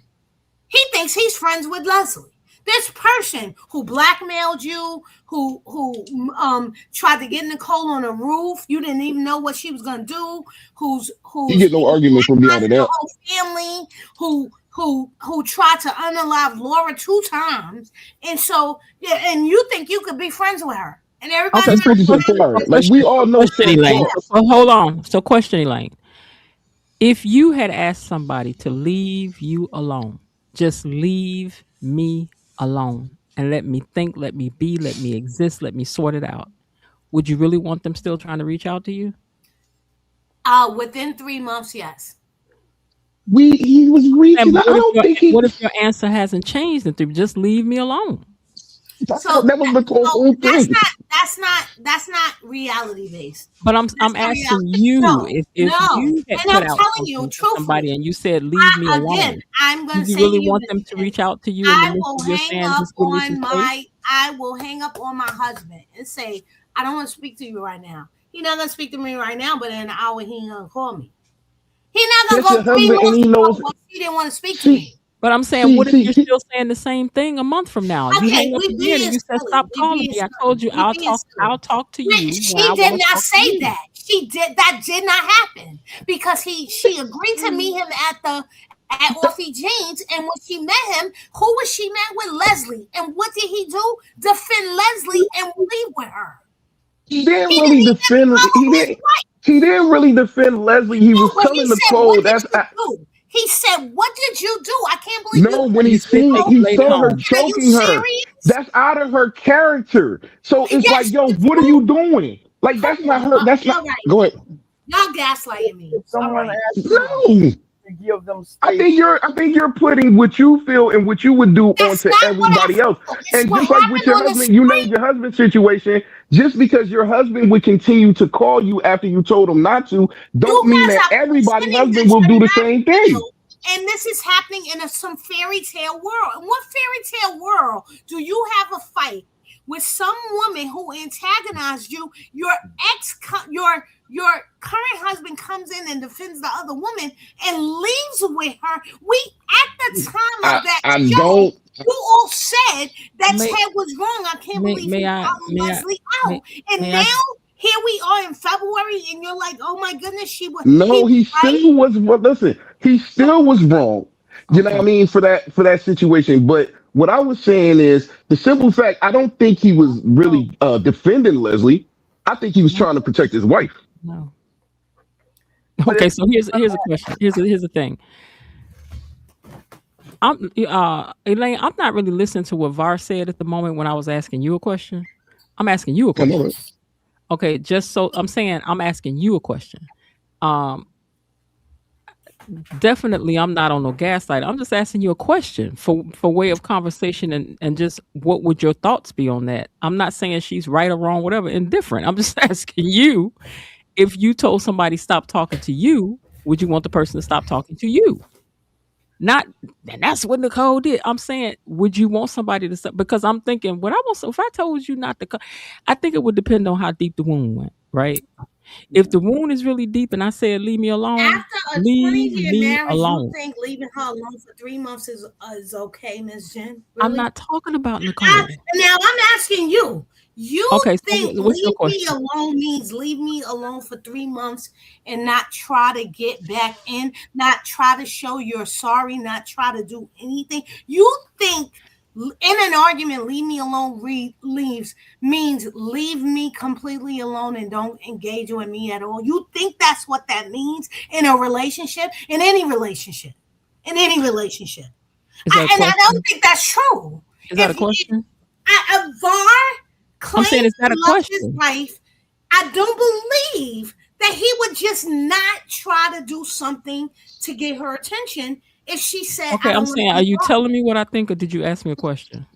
Okay, go ahead. No, I'm saying, are you telling me what I think, or are you asking me a question? Okay, I guess I'm asking you a question now.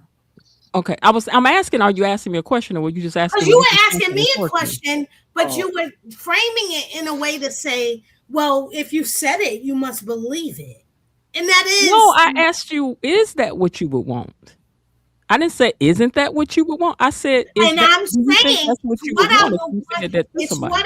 it's what you say in the heat of a battle, but what you say is not So are continuously. you Like, asking me, leave if me I tell alone does somebody not to mean leave me leave me alone, do alone I for expect you three to leave me years. alone? So is your question to me, if I tell somebody to leave me alone, do I mean leave me alone?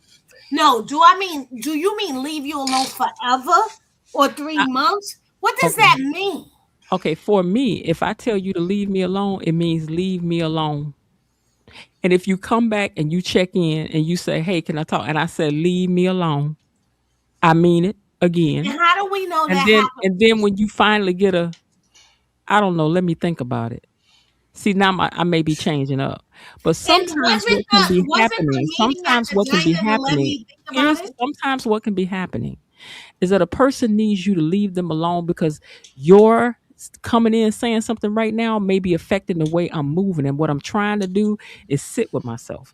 What I'm trying to do is figure out how I really feel. But if you coming in here reminding me of how ticked off I am at you again right now, see, now you done set us back to zero. So for some people, sometimes when they say leave me alone, they mean leave me alone. Okay, now to expand that question out and say, but do you mean it for 3 months? I don't know if I mean it for 3 months. It depends on how deep the hurt is.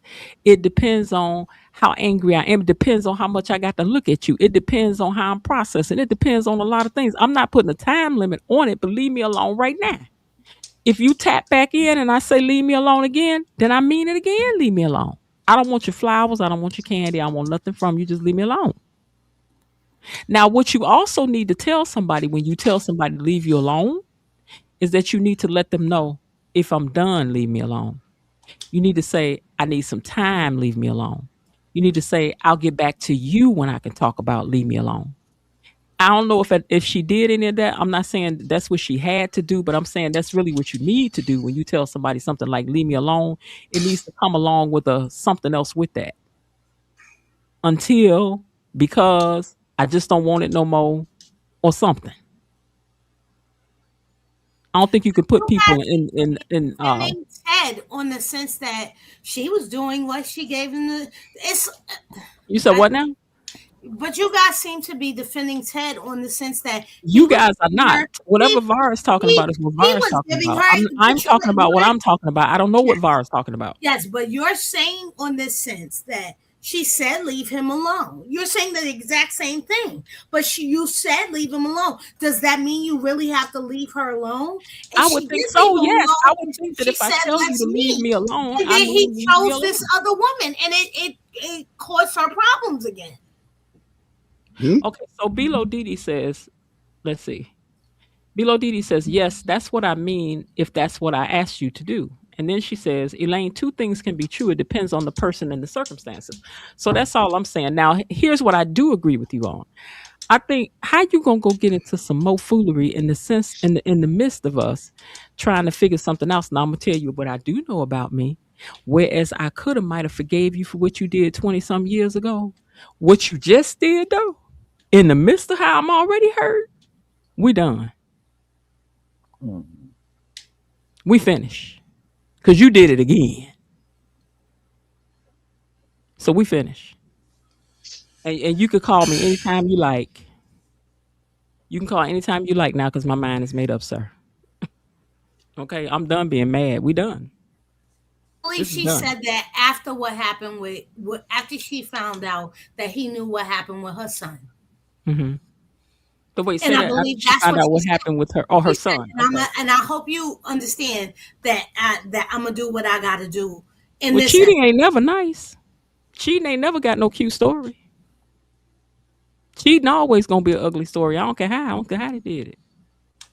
But I do think that Dr. Nicole should have gone for therapy for herself because what That's she's right. doing now is acting out. Yes, And as a therapist, this yes, is exactly what she would be telling somebody, you need to go to therapy and talk yes, it out instead of yes. doing that. Okay, so and I think eventually that's what's going to happen. She's going to end up saying, okay, I need somebody to refer me to somebody because I need to talk. Now she's already gotten a divorce. You've made it quite clear Ted is not even in your mind. But why do you, and even considering, I don't know if she was really considering Mm. Vanessa's escort service. You're just going out of hand. Okay, I think most women would like to feel that they are attractive to men. But when you get to the point where this has become, she's acting like a 19-year-old that's a freshman in college. I think she's acting like a woman who has been buttoned up all these years and she's unbuttoned. I can't really say she's wrong for the decisions that she's making because she's free to do what she want to do in a sense. But I don't know how she's gonna sit with it later. You could She's do what you want to do, but you know the consequences be something That's else down I the was line. gonna say she's free to do what she wants to do. But the Nicole that I really loved when we first started, and of course she didn't know about her husband's infidelity.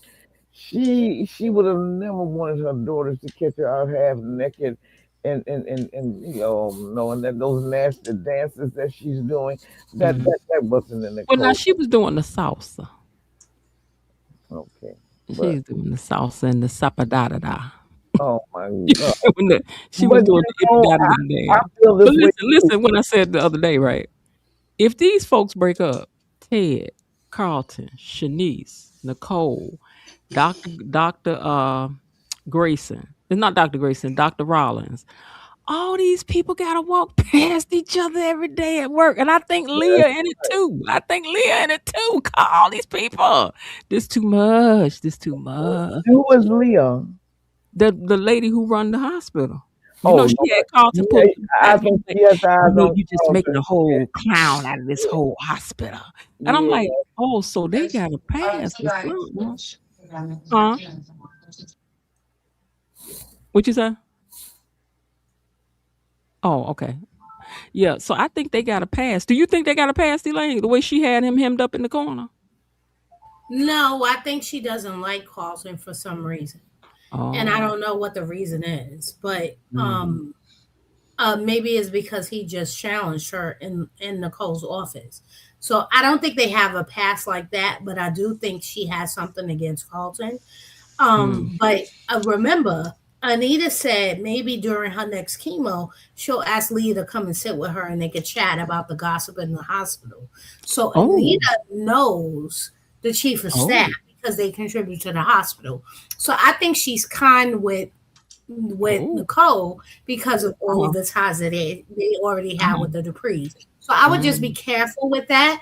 I'm looking Mhm. forward to seeing where the chief of staff is in this whole blood plasma story because I think she's tied to it and how she engages with everybody. I thought it was interesting Mhm. that she was friendly with a Shanice who she said knows everything about what's going on the ground and shares it with her.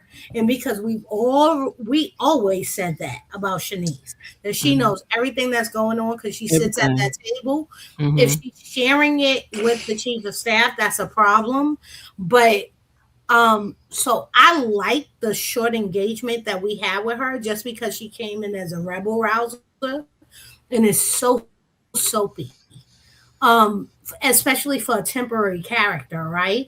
And so and they say that she's going to be here for 20 episodes. So I'm completely looking forward to seeing how she causes trouble in the hospital and she's already come in, sort of blasting people. So I do love that part of it because we don't have to invest in this new character of chief of staff and we can just enjoy whatever she's going to do because we know she's going to be leaving Mhm. or what have you. So I love that piece of it. Now.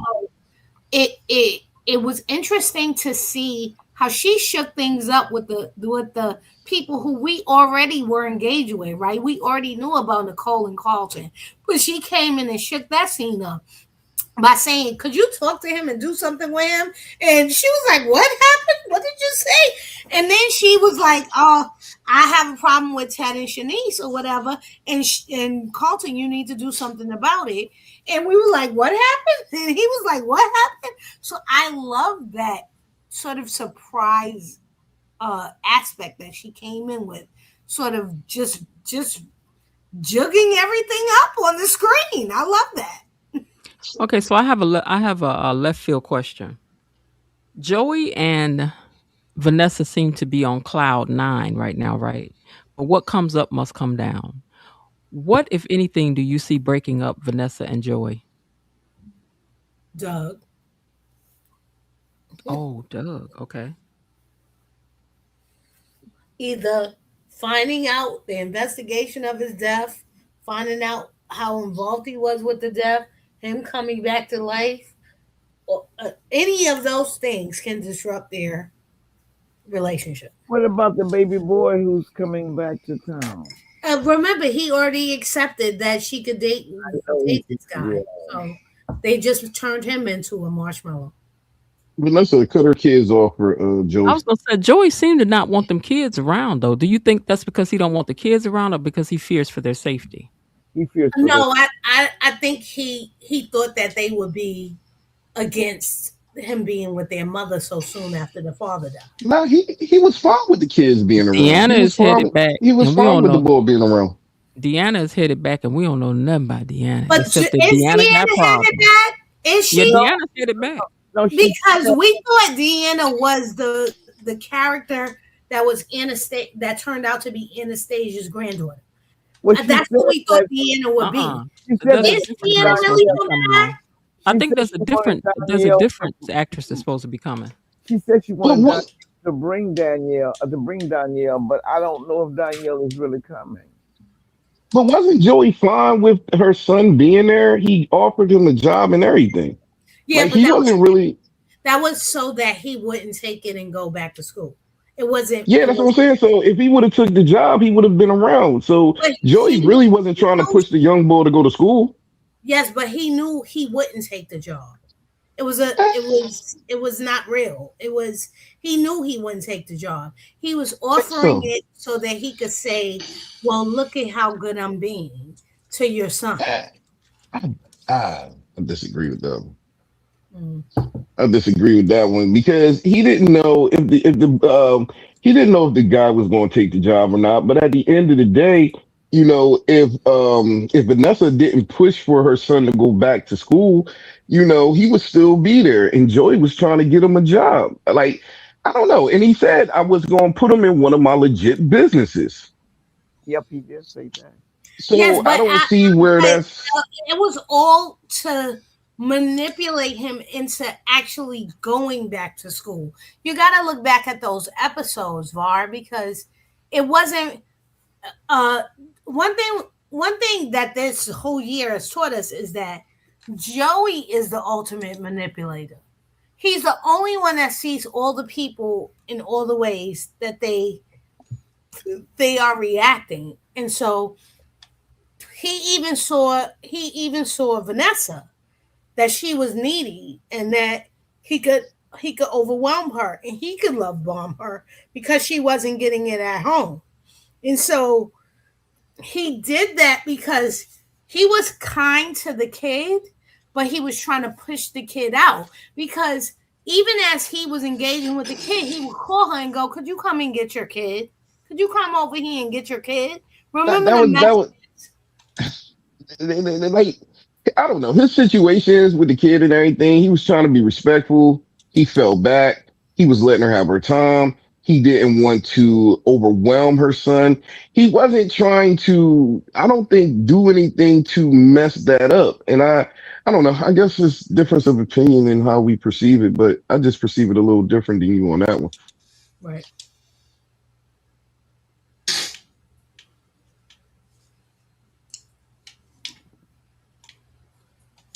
Y'all still there? Yeah, I was waiting on you. Quiet. Okay, all right. I was waiting on you. He said he disagreed, and I was like, right, I understand. Oh, okay. Well, we rarely agree to disagree. Yeah, we He's- really are like, okay, I understand. All right, My so whole I thing now guess. is I agree to disagree. Oh, okay. All right now. All right. So last thing we'll end out on is Jacob and this undercover work. How do you see this working out for him and Naomi? He gonna get shot. Smitty gonna get shot. They all gonna get shot because these are bunch Well, of he'll idiots. get injured, you think, on the job? Yes, I'm sorry. He gonna get Mhm. Pow pow. Yeah. I think I Not don't know, man. everybody I knows. don't bang with Jacob. Mm. I don't really get down with him Somebody too look up much. the name of the little girl playing Anastasia's granddaughter for me and post it. Go ahead, Var. His character is hilarious. Like I don't even take his character seriously, like at all. I don't buy it. I just don't buy his character as a whole. So Jacob to me is like white noise. I He's used to funny though. I used to really like Jacob, but I lost a lot of respect for him because he allows Naomi to just lead him around by the nose, and he just needs to get some backbone and just say, "Now this is a line you will not cross." He just whatever she wants, he's just willing to do it. He'll cut off his head to give to her. A man should love and protect his wife, yes, but she should not be controlling you. And even the way he let Cat. He told Kat this is official business, and he let Kat come in and work, and she just forced her way in. He knew that Kat broke into Leslie's home. He went along with all of that, so he's a good-looking guy, but I lost respect for him. I know ain't no burner He, phone gonna he's, protect me while you undercover doing God knows what. You he, ain't he, made no he, arrangements for this girl to be protected or nothing. he's still not. I don't think that happens. He's undercover. There's no reason for them to protect her right now. Oh, but there They don't. is. They don't just protect everybody that's undercover. No, You I know what I mean mean? Like their he has done families. nothing to protect his own wife. Like, go stay with grandma But they now. don't Go know stay he's with your daddy, affiliated or with Naomi. Yeah, nobody like they don't really. It wouldn't be no protection but for the her time for her to unless go it went hide is left. not. Yeah, that's what I'm saying. But you don't wait for it to go left. Why are you leaving your wife at home by herself, coming and going, while you undercover and she don't even know This is what you Well, undercover that's doing? why he said. That's why he said he's leaving. He said this was the first week that he actually stood up to her. He said, "No matter what you say, I gotta go. I'm getting another apartment. I cannot keep coming and going back here because I do not want somebody to follow me." And she was like, "You can shake a tail. You know how to shake a tail." He was like, "Nah, I'm not even trying to risk that. I'm getting another apartment. I'm a go. You can contact me with this burner phone if you really need me or whatever." And then in all actuality, his dad is the chief of police. His dad gonna know what he's probably doing at all times. So therefore, she could really get her intel from his dad. But that's neither here nor there. He actually stood up to her this week by telling her, "Look, this is what I'm doing. I don't care what you got to say. It's happening." And that's just it. And she took it, and he did what I he don't did, think and I'm that's assuming he left. that was not his delivery. Var, That that wasn't was his in a delivery. nutshell. He was saying, I That kind gotta of was in a nutshell. do. I don't think he was going, and I'm not gonna do what you say. She wasn't telling him what to do with his job. She He was wanted him. saying this is his job. She wanted to call him. She wanted him not to get the Right, apartment. but she just had to And he tell him said, what "I'm the doing rules what of I'm gonna do what I'm undercover. gonna do." But he's never been undercover, so he just was telling her what the rules of being really undercover is. He's never done it before, so they've only been married for 2 years, and so I'm just saying. While I'm not a fan of Naomi at this specific time, he wasn't laying I don't down think the anyone law is. to Naomi. He wasn't going, yeah, I'm going to do what I got to do as a man to Naomi because she was being unkind. He was saying, this is a serious job. It's much different than where I've been, and I got to keep you safe. You're I saying what I'm don't think he saying. was going, I'm not listening. Yes, Well, but no, but you're putting it in a way like he was telling Naomi the business. Like, I'm not I'm listening not to saying you he cussed because her you out. want me to. No, He no, was, no, no, no, no, no, no, no. I'm not trying to portray like he cussed her out. What I'm trying to say is he put her in her place. He let her know this is but what what needs to place? She happen. doesn't know what undercover Meaning means. They she never been wanted more. undercover. I understand that. So she wanted some things that he could not give her. So he let her But know that's not this putting is how her. it's And I think it's the context of how you're saying it. He put her in her place. She didn't know that they could be in contact with each other when you were under assignment. And How he is that told her the putting her in her routine, and he place? meaning How's that what? she thought it was going to be one way, and he told her it wasn't. She wanted him to do something different, The way and he you, told her I can't do it. That bro, is the putting way her in her you place. It speak. might sound harsh, but that's what it is. No, but the way you speak is like, because you got to tell a woman what to do. Like, Oh, come like, on now. that's I what wasn't even that's coming on what that type he of. I don't. did. I don't think that he said that you got to tell a woman what to do. Yeah, I wasn't even coming on that. But I understand from his point of view, and this is how I feel. I speak only for myself. I am not a liberal woman, so obviously I'm not one of those feminists. But you need to come to the point where you let her know where the line is, and this is just one Yes, line you don't cross. yes, and that's what But he is that a did. line you don't cross? She didn't know what undercover meant because he And never he been put her in her place undercover. by telling her. He put her in her place by telling her. But Listen, why this is the does it have line. to be putting her in her place and not just educating her on what it means to be Education, undercover? put in your place. It's all the same thing. He The way told her. you put it, I wasn't so talking about just. it's like saying walking into a room and saying, "I got this. Everybody sit down." Or going into the room and saying, "Hey, I like everybody's cooperation. If you could just sit down." The But I was delivery there is completely different, I right? wasn't What talking you're about saying is putting her in her place as far as his career goes, his this assignment goes. But I was talking about at some point he needs to be a man and have some testosterone and stop letting her drag him around. I you're wasn't talking saying necessarily something about quite this. different. I think you're saying something quite different, Miss Lil, because you're saying his attitude up until this point is he's been very giving towards his wife. Yes, But I yes. think that's different than what VAR is saying. He put his foot down, is what VAR is saying, and what you're saying is what you're saying is he's being too soft all along Yes, and yes, giving too to soft. whatever Yes, she wants. But that's that's not the same thing in this context. So I'm only talking about this conversation. okay. Again, Then, well, I then must I stress don't know I about this. am with you on the whole. Naomi is not my favorite person. She's wrong so many times. I can't even. I'm on the strong dislike of her, which is complete opposite from where I was before. And you're not the only one. There's a lot of people that don't like Naomi at all, including me.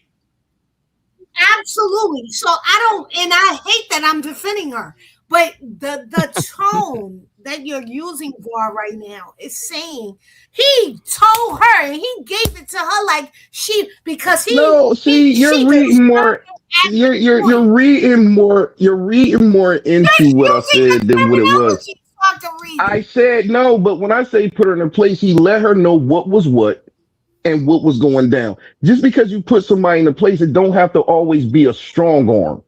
It doesn't. But he still let her know firmly What's in her that place? episode, And so huh? I would say, what's her place? If Her he place put is her to in her understand. place, Okay, I'm what's telling her you what the place? place is. Where's Her her place? place is to understand that he's undercover, to understand that he's not going to be coming home, no matter But how why much she is her wants him to come home. she Hold on, I'm explaining know to you what I meant.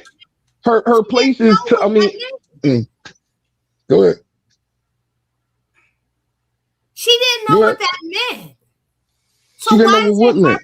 place? Not so she doesn't deserve an explanation of what it actually means. He's walking Shit, around telling everybody he's undercover, and so is she. How does she know what that means if they've never been undercover?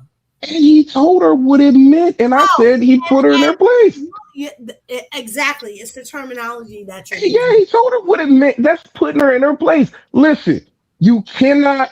I cannot stay at home. You cannot call me. That's what she wanted to do. Oh, Jacob, can you just stay on the? No, I'm not doing that. I can't put you at risk. But He why let is her that her know. place to do exactly what he said? I understand that it seems like that place is triggering to you because you're reading more into it than what I'm actually I'm meaning by reading that. into exactly what you're saying, but You see- I'm sorry, I'm doing too much. Okay, I'm fine. Well, the conversation is always good, but unfortunately, That's gonna have to bring it to an end because we're at the 3 hour mark, you guys. So we got to get out of here. And next week we get a chance to talk. The good thing is, by the time we talk next Friday, we will have had the interview. So we Congratulations on the interview too. thank you very much. Thank you very much. I work very hard behind. I'm always working hard behind the scenes for my gatekeepers. You know, And also, your mic sounds a lot better. Did you get a new mic? I She feel got really, I got an interface for it. Yeah. I feel bad for Yeah. and Elaine. You treat him so badly. I feel so sorry for him because he's taking a lot of beatings now. Ted, Ted, love Ted on the real. Ted has become the new Eva.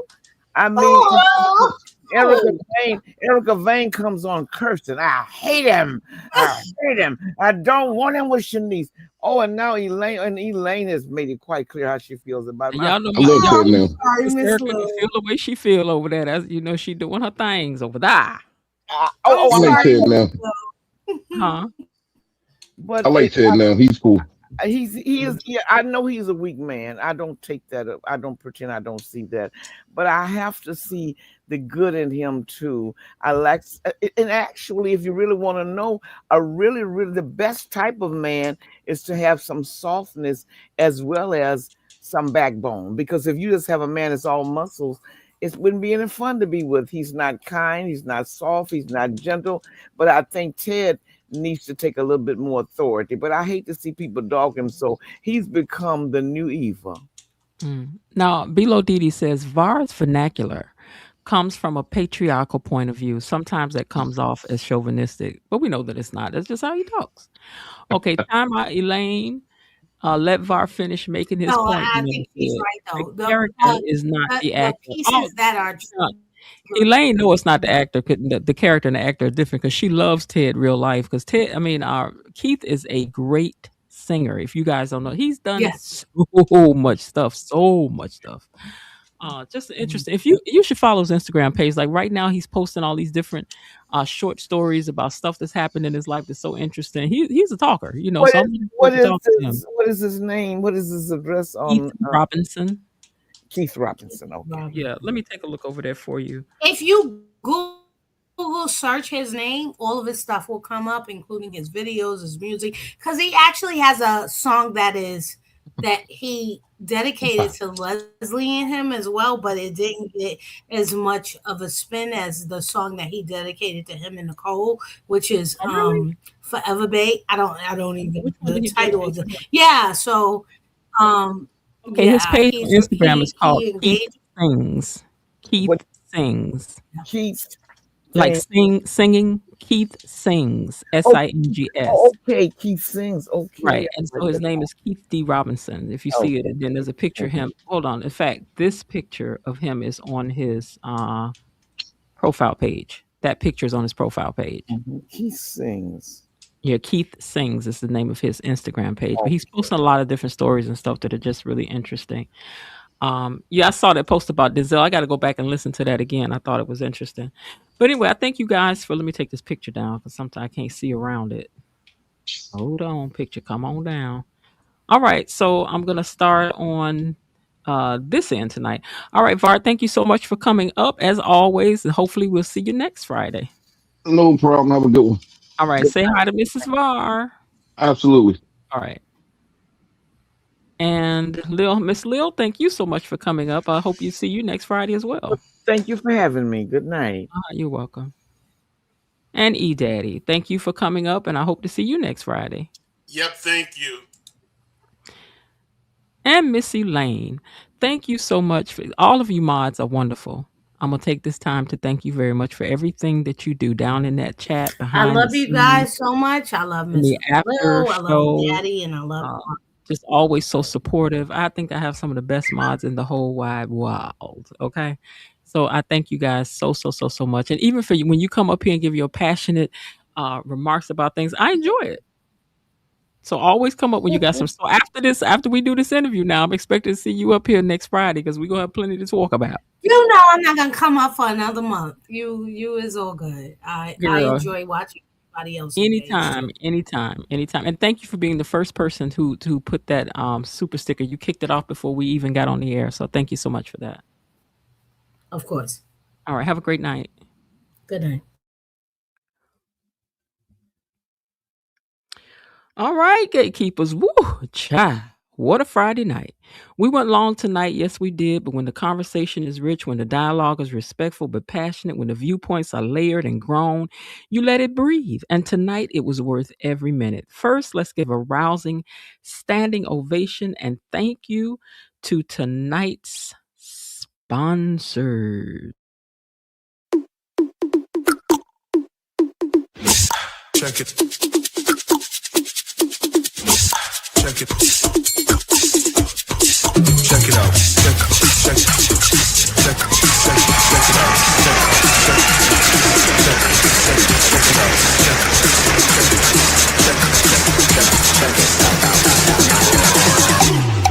Check it out.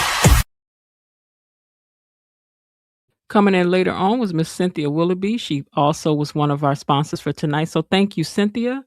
Thank you, Jazzy. Thank you, Poetess One. Thank you, Elaine, Bilo Didi, and Myrtle Tinsder, and Jasmine Williams. Because of you, we were able to open up our panel tonight. Because of you, the space keeps moving. Because of you, we don't just watch the show, we experience it together. So gatekeepers, can we show them some love one more time? Put some hearts in the chat for them, please.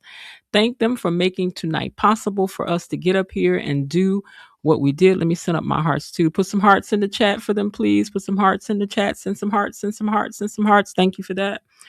A very special thank you again to Miss Elaine, E-Daddy, Var, and Miss Lil for coming up and sharing your passionate remarks tonight. You brought fire, you brought heart, you brought perspective. That's what makes this space different. And to everyone in the chat who kept it lively, thoughtful, and respectful, thank you. And to our replay gang, y'all already know that I'm looking for y'all in the timestamps and stuff. You know what I'm saying? All right, writing y'all paragraphs and stuff. Okay, wait a minute in the comments and all of that. We see you. We appreciate you. You're just as much a part of this family as everybody else. Tonight was long, but it was good. It was layered. It was grown. It was gatekeeper energy all the way through. Now let us get some rest. Enjoy the weekend. We will pick this up right back on Monday because you already know when Monday comes, we back in here with fresh takes, fresh energy, and the same real talk. Beyond the Gates is the show, but the gatekeepers of the community. And that's why this space matters. Have a beautiful weekend. Stay safe, stay passionate, stay kind. And as I always tell you, I do hope that you're having a great day. And if not, remember there is still some time left. Why not see what you can do to turn it into one anyway? It's been one, gatekeepers. So what you think? Talk to y'all Monday. Bye. Okay, that's it for today. They're closing the gate, so I've got to close this door until tomorrow. See you then. Bye-bye.